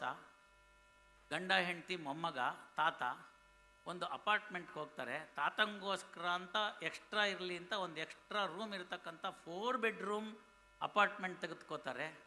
ಒಂದು ದಿವಸ ತಾತನ ನಿರ್ಗಮನವಾಗುತ್ತೆ. ಆ ಸೊಸೆ ಅನ್ನಿಸ್ಕೊಂಡವಳು ಬರ್ತಾಳೆ. ಬಂದು ತಾತನ ರೂಮ್ನಲ್ಲಿರ್ತಕ್ಕಂಥದ್ದನ್ನು ಎಲ್ಲವನ್ನು ಹೊರಗಾಕ್ತಾಳೆ, ಇನ್ಕ್ಲೂಡಿಂಗ್ ದಟ್ ತಟ್ಟೆ. ಯಾವುದು ಅದರಲ್ಲಿ ಊಟ ಮಾಡ್ತಿರ್ತಾನೆ, ಅಲ್ಯೂಮಿನಿಯಂ ತಟ್ಟೆ, ಅದನ್ನು ಕೂಡ ಹೊರಗೆ ಹಾಕ್ಬಿಡ್ತಾಳೆ. ಮೊಮ್ಮಗನಿಗೆ ಬಹಳ ಬೇಸರ ಆಗಿರುತ್ತೆ. ಮೆಲ್ಲಿಗೆ ಹೋಗಿ ಅಮ್ಮ ಆ ಕಡೆ ಈ ಕಡೆ ನೋಡ್ತಿಲ್ದೇ ಇರುವಾಗ ಹೊರಗಡೆಯಿಂದ ಗಾರ್ಬೇಜಿಂದ ಆ ತಟ್ಟೆನ ತಂದು ತನ್ನ ವಾರ್ಡ್ರೋಬಲ್ಲಿ ಬಚ್ಚಿಟ್ಕೊಂಡ್ಬಿಟ್ಟಿರ್ತಾನೆ. ಯಾವತ್ತೋ ಒಂದಿನ ಕ್ಲೀನ್ ಮಾಡೋ ಸಂದರ್ಭದಲ್ಲಿ ಈ ತಟ್ಟೆ ಹೊರಗೆ ಬಿದ್ದುಬಿಡುತ್ತೆ. ಮಗುನ ಚೆನ್ನಾಗಿ ಬೈತಾಳೆ ಆ ತಾಯಿ, ಯಾಕಿದನ್ನು ತಂದಿಟ್ಟಿದ್ಯಾ ಅಂತ. ಅದಕ್ಕೆ ಅವನು ಹೇಳ್ತಾನೆ, ತಾತ ಇದರಲ್ಲೇ ಅಲ್ವಾ ಊಟ ಮಾಡ್ತಿದ್ದಿದ್ದು ಅಂತ. ಹ್ಞೂ ಅಂತಾರೆ. ಮತ್ತು ಅಪ್ಪ ಒಂದಿನ ತಾತ ಆಗುತ್ತಲ್ಲ, ಆವಾಗ ಅವ್ನಿಗೆ ಊಟ ಹಾಕಕ್ಕೆ ಬೇಡವಾ ಇದು ಅಂತ ಅಲ್ವಾ? ವೃದ್ಧಾಶ್ರಮಕ್ಕೆ ಕಳಿಸಿದಿರಿ. ಮೊನ್ನೆ ದಿನದ ಪೇಪರ್ ನ್ಯೂಸು. ಬರೋಕ್ಕಾಗಲ್ಲ, ತಾಯಿ ಸತ್ತೋಗಿದ್ದಾಳೆ ಅಂತ ಹೇಳ್ತಾನೆ ಅಮೆರಿಕದಿಂದ. ವ್ಯವಸ್ಥಾಪಕರಿಗೆ ಫೋನ್ ಮಾಡ್ತಾನೆ, ನಂಗೆ ಬರೋಕ್ಕಾಗ್ತಿಲ್ಲ, tell me the expenses of the funeral, I will transfer it by bank ಅಂತ. ವ್ಯವಸ್ಥಾಪಕ ಯಾರೋ, ಅವನಪ್ಪ ಅಲ್ಲ, ಅವನಮ್ಮ ಅಲ್ಲ, ವೃದ್ಧಾಶ್ರಮ ನೋಡ್ಕೊಳ್ತಕ್ಕಂಥ ವ್ಯವಸ್ಥಾಪಕ ಹೇಳ್ತಾನೆ, ತುಂಬ ಕಷ್ಟಪಡಬೇಡಪ್ಪ, ಈ ಕ್ರಿಯೆ ಮಾಡೋದಿದೆಯಲ್ಲ ಅದು ನಿನ್ನ ಪುಣ್ಯ, ನಿನಗೆ ಆ ಪುಣ್ಯ ಸಿಕ್ಕಿಲ್ಲ, ದುಡ್ಡು ನಮ್ಮ ಹತ್ರ ಇದೆ ವೃದ್ಧಾಶ್ರಮದಲ್ಲಿ, ನಾನೇ ಅವನ ಮಗ ಅಂದ್ಕೊಂಡು ಆಕೆಗೆ ನಾನು ಬೆಂಕಿ ಇಡ್ತೀನಿ, ನೀನು ಯೋಚನೆ ಮಾಡಬೇಡ ಅಂತ. ಏನು ಅಮೇರಿಕಕ್ಕೆ ಕಳಿಸಿ ನೀವು ಕಾನ್ವೆಂಟ್ ಎಜುಕೇಷನ್ ಮಾಡಿ ಕಡ್ದು ಹಾಕಿದ್ದು ಹೇಳ್ರಿ. ಅಲೆಕ್ಸಾಂಡರ್ ನಿಮಗೆ ನೆನಪಾಗಬೇಕು. ಸಾಯೋ ಕಾಲಕ್ಕೆ ಒಂದು ಕೈಯಿಂದ, ಆ ಕುಣಿಯಿಂದ ಒಂದು ಕೈಯನ್ನು ಹೊರಗಡೆ ಇಟ್ಟು, ಖಾಲಿ ಕೈಯನ್ನು ಇಟ್ಟು ನನ್ನನ್ನು ಸಮಾಧಿ ಮಾಡಿ ಅಂತ ಹೇಳ್ತಾನೆ. ಯಾಕೆ ಅಂತ ಕೇಳ್ತಾರೆ. ಇಡೀ ಪ್ರಪಂಚವನ್ನು ನಾನು ಗೆಲ್ಲೋದಕ್ಕೆ ಹೋಗಿ ಸಾಕಷ್ಟು ಸಕ್ಸಸ್ ಆಗಿದ್ದೀನಿ, ಇಲ್ಲಿಂದ ಹೋಗುವಾಗ ಏನು ತೊಗೊಂಡು ಹೋಗ್ತಾ ಇಲ್ಲ ಅಂತ ಹೇಳ್ತಾರೆ. ಈ ಸಂದರ್ಭದಲ್ಲಿ ನಿಮಗೆ ಕನಕದಾಸರು ನೆನಪಾಗಬೇಕು. ಕನಕದಾಸರು ಬರೀತಾರೆ, ಈಗಿನ ಕಾಲದ ಐಸಿಯುನ ಅವಾಗೆ 450 ವರ್ಷದ ಕೆಳಗಡೆ ವರ್ಣಿಸಿದ್ದಾರೆ. ಸುತ್ತಲೂ ಕುಳಿತಿದ್ದ ಮಿತ್ರ ಬಾಂಧವರೆಲ್ಲ ಹೊತ್ತು ಹೋಯಿತು ಹೊರಗೆ ಹಾಕೆನವರು ಅಂತ. ಇವತ್ತು ಹೊತ್ತು ಅಂತಂದ್ರೆ ಯಾರಿಗೂ ಗೊತ್ತಿಲ್ಲ. ಹೊತ್ತು ಅಂದರೆ ಪ್ರಾಣ ಅಂತ. ಹೊತ್ತು ಹೋಯಿತು ಹೊರಗೆ ಹಾಕೆನವರು, ಹಿತ್ತಲ ಕಸಕ್ಕಿಂತ ಕಡೆಯಾಯಿತಿ ದೇಹ, ಹೊತ್ತುಕೊಂಡೊಯ್ದು ಅಗ್ನಿಯಲ್ಲಿ ಬಿಸಿಡುವರು, ಯಾರೂ ಸಂಗಡ ಬಾಹೋರಿಲ್ಲ ಅಂತಾರೆ. ಬೆಂಗಳೂರಿನಲ್ಲಿ ನೋಡಿ ನಿಮಗೆ ಗೊತ್ತಾಗುತ್ತೆ, ಅಪಾರ್ಟ್ಮೆಂಟಲ್ಲಿ ಆ ಗಂಟೆ ಗಾಡಿ ಅಂತ ಕಾರ್ಪೊರೇಷನ್ ಅವ್ರು ಬಂದು ಬೆಲ್ ಮಾಡಿದಾಗ ನೀವು ಗಾರ್ಬೇಜ್ನ ಕೊಡಬೇಕು. ಅವ್ರು 2 ದಿನ ರಜೆ ಹಾಕ್ಬಿಡ್ತಾರೆ, ಮುಷ್ಕರ ಅಂದ್ಬಿಡ್ತಾರೆ ಅಂತ ಇಟ್ಕೊಳ್ಳಿ. ಅವತ್ತೇನಾಗುತ್ತೆ ಯೋಚನೆ ಮಾಡಿ ನೀವು. ಇವತ್ತು ಬಂದಿಲ್ಲ, ಸರಿ ಅವಳು ಕೇಳ್ತಲ್ಲಿ ಏನು ಮಾಡಬೇಕು ಅಂತ, ಅಲ್ಲೇ ಎಲ್ಲರೂ ಒಂದು ಕಡೆ ಇಡು ಅಂತಾರೆ. 2ನೇ ದಿನನೂ ಬರಲಿಲ್ಲ, ಇನ್ನೂ ಒಂದು ಕಡೆ ಹಿಂದಕ್ಕೆ ಇಡು ಅಂತಾರೆ. 3ನೇ ದಿನನೂ ಬರಲಿಲ್ಲ, ಯುಟಿಲಿಟಿ ಸೆಂಟ್ರಲ್ಲಿ ಹಾಕಿ ಬಾಗಿಲು ಮುಚ್ಚಿಬಿಡು, ವಾಸನೆ ಬರದೇ ಇರೋ ಹಾಗೆ ಅಂತ ಹೇಳ್ತಾರೆ. 3 ದಿನ ಕಸನಾರು ಇಟ್ಕೋತೀರಿ, ಹೆಣನ ಯಾರು ಇಟ್ಕೋತಾರ್ರಿ? ಹಿತ್ತಲ ಕಸಕ್ಕಿಂತ ಕಡೆಯಾಯಿತಿ ದೇಹ, ಹೊತ್ತುಕೊಂಡೊಯ್ದು ಅಗ್ನಿಯಲ್ಲಿ ಬಿಸಿಡುವರು, ಯಾರೂ ಸಂಗಡ ಬಾಹೋರಿಲ್ಲ ಅಂತಾರೆ. ಹಂಗಾರೆ ಏನು ಮಾಡಬೇಕು ನಾವು? ವೆಸ್ಟರ್ನ್ ಯೂನಿಯನ್ ಮನಿ ಟ್ರಾನ್ಸ್ಫರ್ ಅಂತಕ್ಕಂಥದ್ದು ಸ್ವರ್ಗದಲ್ಲೂ ಇಲ್ಲ, ನರಕದಲ್ಲೂ ಇಲ್ಲ. ಇಲ್ಲಿಂದ ಏನು ತೊಗೊಂಡೋಗೋಕ್ಕಾಗಲ್ಲ. No amount can be taken from here. ಮತ್ತೇನು ತೊಗೊಂಡೋಗ್ಬೋದು ಅಂತ ಕೇಳಿದ್ರೆ ನೀವು ಹೇಳಿ, ಅವತ್ತಿನ ದಿವಸ ಯಮಂಗೆ ಧೈರ್ಯವಾಗಿ ಹೇಳಿ. ಏನಂತ ಹೇಳ್ಬೇಕು ಅಂತಂದರೆ, ನಾನು ಒಂದು ತೊಗೊಂಡೋಗ್ಬೋದು ಅಂತ ಹೇಳಿ. ಏನು ಅಂತ ಕೇಳ್ತಾನೆ ಯಮಧರ್ಮ. ಆಗ ನೀವು ಹೇಳಿ, ಸಿರಿಗೆರೆ ಹುಣ್ಣಿಮೆಗೆ ಬಂದಿದ್ದೆ, ಗುರುಗಳ ಸಂಗತದಲ್ಲಿದ್ದೆ, ಅಷ್ಟೋ ಇಷ್ಟೋ ಪುಣ್ಯದ ಕಾರ್ಯ ಮಾಡಿದ್ದೀನಿ, ನನಗೂ 4 ಕಣಿ ಪುಣ್ಯ ಬಂದಿದೆ, ಅದು ಅಲ್ಲಿ ಅಕೌಂಟಲ್ಲಿದೆ, ಅದನ್ನು ತಗೊಳ್ಳಯ್ಯ ಅಂತ ಅರ್ಥ ಆಗಬೇಕಲ್ವಾ? ಏನನ್ನು ತೊಗೊಂಡೋಗಿದ್ದೀವಿ ನಾವು? ಇಲ್ಲಿಂದ ಏನೂ ತೊಗೊಂಡೋಗಲ್ಲ. ಹಾಗಾದ್ಮೇಲೆ ಯಾಕೆ ಅಂತಹ ಆ ದುರಾಸೆ? ಯಾಕೆ ಆ ದುರಾಸೆ ಬಿಟ್ಬಿಡ್ಬೇಕು ಅಂತ? ನಮ್ಮೆಲ್ಲರ ನಡುವೆ ಇದ್ದಂತಹ ಸೂಫಿ ಸಂತರಾಗಿರ್ತಕ್ಕಂಥ, ಮುಸಲ್ಮಾನರ ಋಷಿಯಾಗಿರ್ತಕ್ಕಂಥ ಯಾರು ಇಬ್ರಾಹಿಂ ಸುತಾರ ಕಣ್ಮುಂದೆ ಬರಬೇಕು. ಏನು ಹೇಳಿದ್ರು ಅವರು? ಗುರುವಿನ ಕರುಣೆಯು ಆಗಬೇಕಾದರೆ ಗರ್ವವ ಬಿಡಬೇಕು ಅಂತ ಒಂದು ಹಾಡು. ಅದ್ರಲ್ಲಿ ಹೇಳ್ತಾರೆ, ಪರಸ್ತ್ರೀಯನ್ನು ಪಾರ್ವತಿಯನ್ನು ಬೇಕು ಅಂತ, ಹೆಣ್ಣು ಮಕ್ಕಳಿಗೆ ನಾವು ಸಮಾಜದಲ್ಲಿ ಗೌರವ ಕೊಡಬೇಕು ಅಂತ. ಬಸವಣ್ಣವ್ರು ಇದೇ ಮಾತು ಹೇಳ್ತಾರೆ, ಹರಿವ ಹಾವಿಗೆ ಅಂಜೆ, ಉರಿವ ನಾಲಿಗೆ ಗಂಜೆ. ಈ ಉರಿವ ನಾಲಿಗೆ ಗಂಜೆ ಇವತ್ತಿನ ದಿನದಲ್ಲಿ 2 ಥರ ಅರ್ಥ. ವಿಶೇಷವಾಗಿ ಈಗಿನ ಕಾಲದಲ್ಲಿ, especially when yellow journalism has taken the over lead over the regular journalism ಅಂತ. ನನ್ನ ಮಾಧ್ಯಮ ಮಿತ್ರರು ನನ್ನ ಕ್ಷಮಿಸಬೇಕು, ನಾನೇನಾರು ನಿಮಗೆ ಬೇಜಾರಾಗುವಂಗೆ ಹೇಳಿದರೆ ನಾಳೆ ಬೆಳಗ್ಗೆ ಅದನ್ನೇ ಹೈಲೈಟ್ ಮಾಡಬೇಡಿ. ಒಂದು ರಿಕ್ವೆಸ್ಟ್ ಅಷ್ಟೇನೆ. ಯಾವುದು ನಾಲಿಗೆ ಅಂತಂದರೆ, ಒಂದು ಬೆಂಕಿಯ ಕೆನ್ನಾಲಿಗೆ, ಇನ್ನೊಂದು ಒಬ್ಬ ಮನುಷ್ಯನ ಹೀನಾಮಾನ ಮಾಡ್ತಕ್ಕಂಥದ್ದು. ಆ ಹೀನಾಮಾನ ಮಾಡ್ತಕ್ಕಂಥದ್ರಿಂದ ಕೇರಳದಲ್ಲಿ ಒಬ್ಬ ವ್ಯಕ್ತಿ ಬರೇ ಒಂದು ವಾಟ್ಸಪ್ ಮೆಸೇಜ್ನ ವೈರಲ್ ಆಗಿದ್ದರಿಂದ ನೇಣು ಹಾಕ್ಕೊಂಡು ಸತ್ತೋದ. ಯಾರನ್ನು ವಾಪಸ್ ಕರೆಸ್ತೀರಿ ಇವತ್ತು? ನಿನ್ನೆ ದಿವಸ ಇನ್ನೊಂದು ತಾವು ನೋಡಿದಿರಿ, ಹಣಕಾಸು ಇಲಾಖೆನವರು ಇನ್ಕಮ್ ಟ್ಯಾಕ್ಸ್ನವ್ರು ಮಾಡಿದ್ದಕ್ಕೆ ಒಬ್ಬ ವ್ಯಕ್ತಿ ಜೀವನ ಹೊರಟೋಯ್ತು. ಎಲ್ಲದಕ್ಕಿಂತ ಹೆಚ್ಚಾಗಿ ಹೆಣ್ಣು ಮಕ್ಕಳನ್ನು ಅದನ್ನು ಪ್ರಸ್ತಾಪ ಮಾಡಿದ್ರು ಗುರುಗಳು. ಕಾನೂನು ಮಂತ್ರಿಗಳಿದ್ದಾರೆ, ಅವರು ಅದ್ರ ಬಗ್ಗೆ ಕೆಲಸ ಮಾಡ್ತಿದ್ದಾರೆ, ನನಗೆ ಗೊತ್ತಿದೆ. ಇನ್ಫಾರ್ಮೇಷನ್ ಟೆಕ್ನಾಲಜಿ ಆ್ಯಕ್ಟನ್ನು ಬಲಪಡಿಸ್ತಕ್ಕಂಥ ಕೆಲಸವನ್ನು ಮಾಡ್ತಾ ಇದ್ದಾರೆ. ಹೆಣ್ಣು ಮಕ್ಕಳದು ತಪ್ಪಿದೆ. ಕಲ್ಲೇ ಕನ್ನಡಿಗೆ ತಾಕ್ಲಿ, ಕನ್ನಡಿಯೇ ಕನ್ನಡಿಗೆ ತಾಕ್ಲಿ, ಒಡೆಯೋದು ಕನ್ನಡಿ, ಅರ್ಥ ಮಾಡ್ಕೊಳ್ಳಿ. ತಂದೆ ತಾಯಿಗಳ ಮಾತನ್ನ ಮೀರಿ ಕಾಲೇಜಿಗೆ ಹೋಗ್ತಕ್ಕಂಥದ್ದು ಓದೋದಕ್ಕೆ, ಅಲ್ಲಿ ಸುಡುಗಾಡು ಗರ್ಲ್ ಫ್ರೆಂಡು ಬಾಯ್ ಫ್ರೆಂಡು ಅನ್ನೋದಕ್ಕೆ ಬಿದ್ದುಬಿಟ್ಟು ಮಾಡಿಕೊಂಡು ಇಡೀ ಜೀವನವನ್ನು ಹಾಳು ಮಾಡ್ಕೋತಿದ್ರಲ್ಲ, ಯಾರು ಜವಾಬ್ದಾರಿ? ಪುತ್ರ ಶೋಕಂ ನಿರಂತರಂ ಅಂತ. ಇಲ್ಲಿ ನೀವೇನೋ ಮಾಡ್ಕೊಂಡ್ಬಿಡ್ತೀರಿ, ನಿಮ್ಮ ಫ್ರೆಂಡನ್ನು ಕರ್ಕೊಂಬಂದು ಪೋಕ್ಸೋ ಆ್ಯಕ್ಟಲ್ಲಿ ಹಾಕ್ತಾರೆ, 20 ವರ್ಷ ಶಿಕ್ಷೆ ಇದೆ, ನಿಮಗೆ 4 ಮಕ್ಕಳಾಗಿರುತ್ತೆ, ಅವ್ನು ಇನ್ನೂ ಜೈಲಲ್ಲೇ ಇರ್ತಾನೆ. ಇದನ್ನು ನೋಡಿ ಸುಪ್ರೀಂ ಕೋರ್ಟ್ ಅವ್ರು ಹೇಳಿದ್ರು, ಸ್ವಲ್ಪ ರೋಮಿಯೋ ಜೂಲಿಯಟ್ ಕ್ಲಾಸ್ನು ಸೇರಿಸಿ ಅದರಲ್ಲಿ. ಇಂಥ ಎಲ್ಲ ವಿಚಾರಗಳನ್ನ ಇಂತಹ ಸಿರಿಗೆರೆ ಹುಣ್ಣಿಮೆ ಅಂಥದ್ರಲ್ಲಿ ಆಗಬೇಕು. ಯಾವತ್ತು ಹೆಣ್ಣು ಮಕ್ಕಳನ್ನು ನಾವು ಗೌರವದಿಂದ ನೋಡ್ತೀರಿ. ಆಮೇಲೆ ಹೇಳ್ತಾರವರು, ಉರಿವ ನಾಲಿಗೆ ಗಂಜೆ, ಕತ್ತಿಯ ಮೊನೆ ಗಂಜೆ, ಒಂದಕ್ಕಂಜೆ ಒಂದಕ್ಕಳುಕುವೆ ಅಂತ ಬಸವಣ್ಣವರು. ಯಾವುದಕ್ಕೆ ಅಂತಂದರೆ ಪರಸ್ತ್ರೀಗೆ ಪರದನಕ್ಕೆ ಅಂತ.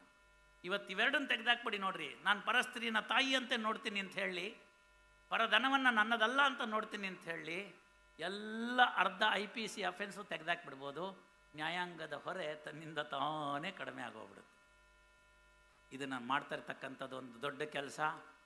ಈಗ ಇವತ್ತಿನ ದಿನಮಾನದಲ್ಲಿ ಮಧ್ಯಸ್ಥಿಕೆ ಅಂತಕ್ಕಂಥದ್ದು 2.0 ಅನ್ನೋ ಒಂದು ಕಾರ್ಯಕ್ರಮವನ್ನು ಸನ್ಮಾನ್ಯ ಸರ್ವೋಚ್ಚ ನ್ಯಾಯಾಲಯದಲ್ಲಿರ್ತಕ್ಕಂಥ ಹಿರಿಯ ನ್ಯಾಯಾಧೀಶರಾಗಿರ್ತಕ್ಕಂತಹ ಜಸ್ಟಿಸ್ ವಿಕ್ರಮ್ನಾಥ್ ಅವರು ಈಗಾಗಲೇ ಜಾರಿಗೊಳಿಸಿದ್ದಾರೆ. ಧಾರವಾಡದ ಹಲವು ಪ್ರಕರಣಗಳನ್ನು ನಾವು ಮಧ್ಯಸ್ಥಿಕೆಗೆ ಕಳಿಸ್ತಾ ಇದ್ದೀವಿ. ಅಂಥದ್ರಲ್ಲಿ ಈ ಸಿರಿಗೆರೆ ಮಠದವರು ನ್ಯಾಯವನ್ನು ನಡೆಸಿ ಮಾಡಿರ್ತಕ್ಕಂಥದ್ದು ಕಾರ್ಯ ಶ್ಲಾಘನೀಯ. ವಿನ್ ವಿನ್ ಸಿಚುಯೇಷನ್ ಅಂತ, ಯಾರಿಗೂ ಅನ್ಯಾಯ ಆಗದಲ್ಲೇ ಇಬ್ಬರಿಗೂ ಸಮಾನಾಂತರವಾಗಿ ಕೊಡ್ತಕ್ಕಂಥ ನ್ಯಾಯವನ್ನು ದಾನ ಮಾಡ್ತಕ್ಕಂಥ ಪ್ರಕ್ರಿಯೆ ಇಲ್ಲಿ ಜಾರಿಯಲ್ಲಿದೆ, ಭಾಳ ವರ್ಷಗಳಿಂದಿದೆ. ಅದಕ್ಕೆ ಅನುಕೂಲಕರವಾಗಿರ್ತಕ್ಕಂಥ ವಾತಾವರಣ ಹೇಳಿದ್ದಾರೆ. ಸ್ನೇಹಿತರೆ, ಅರ್ಥ ಮಾಡ್ಕೊಳ್ಳಿ. ಅದೇ ಕನಕದಾಸರು ಹೇಳ್ತಾರೆ, ಹಾಗಾದ್ರೆ ಏನು ಮಾಡಬೇಕಯ್ಯ ನೀನು ಹೋಗ್ಬೇಕಾದ್ರೆ ಅಂದರೆ, ಹರಣ ಹಿಂಗುವ ಮುನ್ನ ಹರಿಯ ಸ್ಮರಣೆ ಮಾಡಿ ಪರಗತಿಗೆ ಸಾಧನವ ಮಾಡಿಕೊಳ್ಳು ಅಂತ ಹೇಳ್ತಾರೆ. ಕರುಣಾನಿಲಿಕ್ಕಾಗಿ ನೆಲೆಯಾದಂಥ ಯಾರಿಗೆ ಯಾರಿಲ್ವೋ, ಯಾರಿಗೆ ಗಾಡ್ ಫಾದರ್ ಅಂತಿಲ್ವೋ, ಪ್ಲೀಸ್ ಅರ್ಥ ಮಾಡ್ಕೊಳ್ಳಿ. One who has no godfather, god is the father. ಅದನ್ನು ಕನಕದಾಸರು ಹೇಳಿದ್ದು ನಮಗೆ.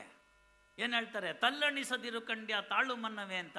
ಬೆಟ್ಟದ ತುದಿಯಲ್ಲಿ ಪುಟ್ಟಿದ ವೃಕ್ಷಕ್ಕೆ ಕಟ್ಟೆಯನ್ನು ಕಟ್ಟಿ ನೀರೆರೆದವರು ಯಾರು ಅಂತ. ಹೋಗುವಾಗ ರಾಣೆಬೆನ್ನೂರಿಂದ ನೋಡ್ರಿ, ಆ ಗುಡ್ಡದ ಮೇಲೆ ಒಂದು ಗಿಡ ಇದೆ, ಬೇರೆ ಅಷ್ಟೊಂದ ಕೆಳಗೆ ತನಕ ಇದೆ, ಮೇಲೆ ಅಷ್ಟೇ ಉದ್ದ ಗಿಡ ಇದೆ. ನಿಮ್ಮ ಮನೆಗೆ ಎಲ್ಲ ತೊಗೊಂಬಂದಾಕ್ರಿ, ಕೋಕೋಪಿಟ್ ತೊಗೊಂಬಂದಾಕಿ, ಎಲ್ಲ ತೊಗೊಂಬಂದಾಕಿ, ಒಂದು ಗಿಡ ನಿಮ್ಮ ಮನೆಯಲ್ಲಿ ಬರೋಂಗಿಲ್ಲ. ಅದಕ್ಕೆ ಯಾರು ಹಾಕಿದ್ರು? ಬೆಟ್ಟದ ತುದಿಯಲ್ಲಿ ಪುಟ್ಟಿದ ವೃಕ್ಷಕ್ಕೆ ಕಟ್ಟೆಯನ್ನು ಕಟ್ಟಿ ನೀರೆರೆದವರು ಯಾರು? ಹುಟ್ಟಿಸಿದ ಸ್ವಾಮಿತ ಹೊಣೆಗಾರನಾದ ಮೇಲೆ ಗಟ್ಟಿಯಾಗಿ ರಕ್ಷಿಪನ್ನು, ಇದಕ್ಕೆ ಸಂಶಯ ಬೇಡ. ತಲ್ಲಣಿಸದಿರು ಕಂಡ್ಯ ತಾಳು ಮನ್ನವೇ ಅಂತ. ಕಲ್ಲಿನಲ್ಲಿ ಕೂಗುವ ಕಕ್ವೆಗೆ ಅಲ್ಲೇ ಆಹಾರವನ್ನು ನಿರ್ಮಿಸಿದ್ದವರು ಯಾರು? ಬಲ್ಲಿದನು ಕಾಗಿ ನೆಲೆ ಯಾದಿಕೇಶವರಾಯ ಎಲ್ಲರನ್ನು ಸಲಹುವನು, ಇದಕ್ಕೆ ಸಂಶಯ ಬೇಡ ಅಂತ. ಅಕ್ಕಮಹಾದೇವಿ ಹೇಳ್ತಾರೆ, ಚೆನ್ನ ಮಲ್ಲಿಕಾರ್ಜುನನ್ನ ಬಿಟ್ಟರೆ ನನಗಿನ್ಯಾರು ಕಾಣ್ತಿಲ್ಲ ಅಂತ. ಜೇಡರ ದಾಸಿಮಯ್ಯ ಹೇಳ್ತಾರೆ, ಇಳೆ ನಿನ್ನ ದಾನ ಇಡೀ ಭೂಮಿ, ಎಲ್ರಿಗೂ ಗೊತ್ತಾಗಬೇಕಿದು. ಈ ಭೂಮಿಯನ್ನು ಕೊಟ್ಟಿದ್ದು ಭಗವಂತನ ದಾನ, ಅದು ಮಳೆ ನಿನ್ನ ದಾನ. ಹೆಚ್ಚು ಕಡಿಮೆ ಆಗಿ ನಮ್ಗೆ ಜನವರಿನಲ್ಲೂ 2 ಮಳೆ ಬಂದ್ಬಿಡ್ತೀವಿ. ಸರಿ, ಪುಣ್ಯಕ್ಕೆ ಮಾವಿನ ನೋವು ಉದುರಿಲ್ಲ, ಇಲ್ಲಾಂದ್ರೆ ಅದು ಹಾಳಾಗೋಗ್ಬಿಡೋದು. ಇಳೆ ನಿನ್ನ ದಾನ, ಮಳೆ ನಿನ್ನ ದಾನ.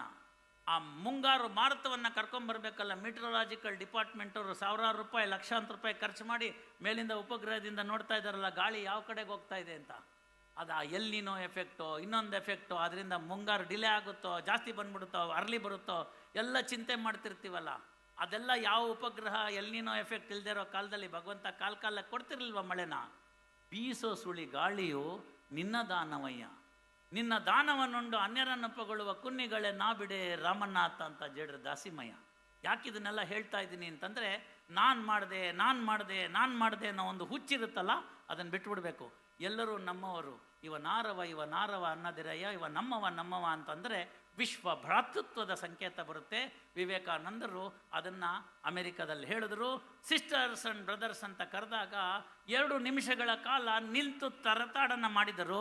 ಯಾಕೆ ಅಂತಂದರೆ, ನಮಗಿಲ್ಲಿ ಎಲ್ಲರನ್ನು ಬಾರೆ ತಂಗಿ ಅಂತೀವಿ, ಅಲ್ಲಿ ತಂಗಿನೂ ಇಲ್ಲ, ಅಣ್ಣನೂ ಇಲ್ಲ, ಅನಾಥ ಪ್ರಜ್ಞೆ ಕಾಡೋಗಿತ್ತು. ಯಾರೇ ಹಸ್ಕೊಂಡಿದ್ರು ಪ್ರೀತಿಗಾಗಿ, ಅವರಿಗೆ ಪ್ರೀತಿಯನ್ನು ಕೊಟ್ಟಂಥ ದೇಶ ನಮ್ಮ ದೇಶ, ನಮ್ಮ ವಿವೇಕಾನಂದರು. ಇಲ್ಲಿ ನಮಗೆ ಕೊಡ ಹುಟ್ಟಿದ ಅಣ್ಣನಿಗೆ ಅಷ್ಟೋ ಇಷ್ಟು ಅಂಗ್ಲ ಜಾಗಕ್ಕಾಗಿ ಗಲಾಟೆ ಮಾಡಿಕೊಂಡು ಮರ್ಡ್ರ್ಗಳು ಮಾಡ್ತಾಯಿದ್ದೀವಿ. ಆದರೆ ಅತಿ ಆದರೆ ಅಮೃತವೂ ವಿಷ ಅಂತ. ಇಲ್ಲಿ ಪ್ರೀತಿನೂ ಜಾಸ್ತಿ, ದ್ವೇಷನೂ ಜಾಸ್ತಿ, ಎರಡನ್ನೂ ಸಮಾನ ಮಾಡ್ಕೊಳ್ಳಿ. ಇಂತಹ ಒಂದು ಸಮಾರಂಭಗಳು, ಇಂತಹ ಪೂರ್ಣಿಮೆ ದಿವಸ ಪೂರ್ಣಚಂದ್ರನ ದಿವ್ಯ ದರ್ಶನ ಯಾವ ರೀತಿ ಆಗಿದೆ, ಅದೇ ರೀತಿ ನಿಮಗೂ ಕೂಡ ಎಲ್ಲವೂ ಸಿಗಬೇಕು. ಒಂದು ವಿಚಾರವನ್ನು ನಿಮ್ಮ ಮುಂದೆ ಹೇಳಿ, ಸ್ವಲ್ಪ ಒಂಥರ ಎಲ್ಲ ಸೀರಿಯಸ್ ಆಗಿಬಿಡ್ತು, ನೀವೆಲ್ಲ ಮನಸ್ಸಿನಲ್ಲಿ ಬೇಜಾರು ಮಾಡ್ಕೋಬಾರ್ದು ಅಂತ ಒಂದು ಹೇಳ್ತೀನಿ. ಒಬ್ಬ ವ್ಯಕ್ತಿ ಸ್ವಲ್ಪ ಕುಂಟ್ಕೋತಾ ಹೋಗ್ತಿರ್ತಾನೆ.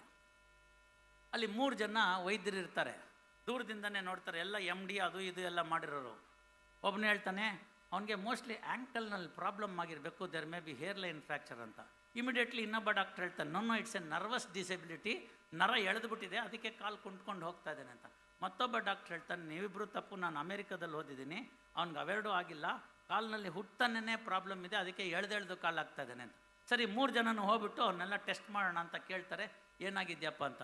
ಏನಿಲ್ಲ, ಚಪ್ಪಲಿದು ಮುಂಗುಷ್ಟ ಕಿತ್ತೋಗಿದೆ, ಅದಕ್ಕೋಸ್ಕರ ಹಿಂಗೆ ಎಳ್ಕೊಂಡು ಹೋಗ್ತಾ ಇದ್ದೀನಿ ಅಂತಾನೆ. ನಮ್ಮಲ್ಲಿರ್ತಕ್ಕಂಥ ಹಲವು ಪ್ರಕರಣಗಳು ಉಂಗುಷ್ಟ ಕಿತ್ತೋಗಿರೋದು. ನೀವು ಅದನ್ನು ದೊಡ್ಡದು ಮಾಡಿಬಿಟ್ಟು ಹಾಳು ಮಾಡ್ಕೋಬೇಡಿ. ನಿಮ್ಮ ಸಮಯ, ದುಡ್ಡು, ಸರ್ಕಾರ ಎಲ್ಲ ಹಾಳಾಗೋಗುತ್ತೆ.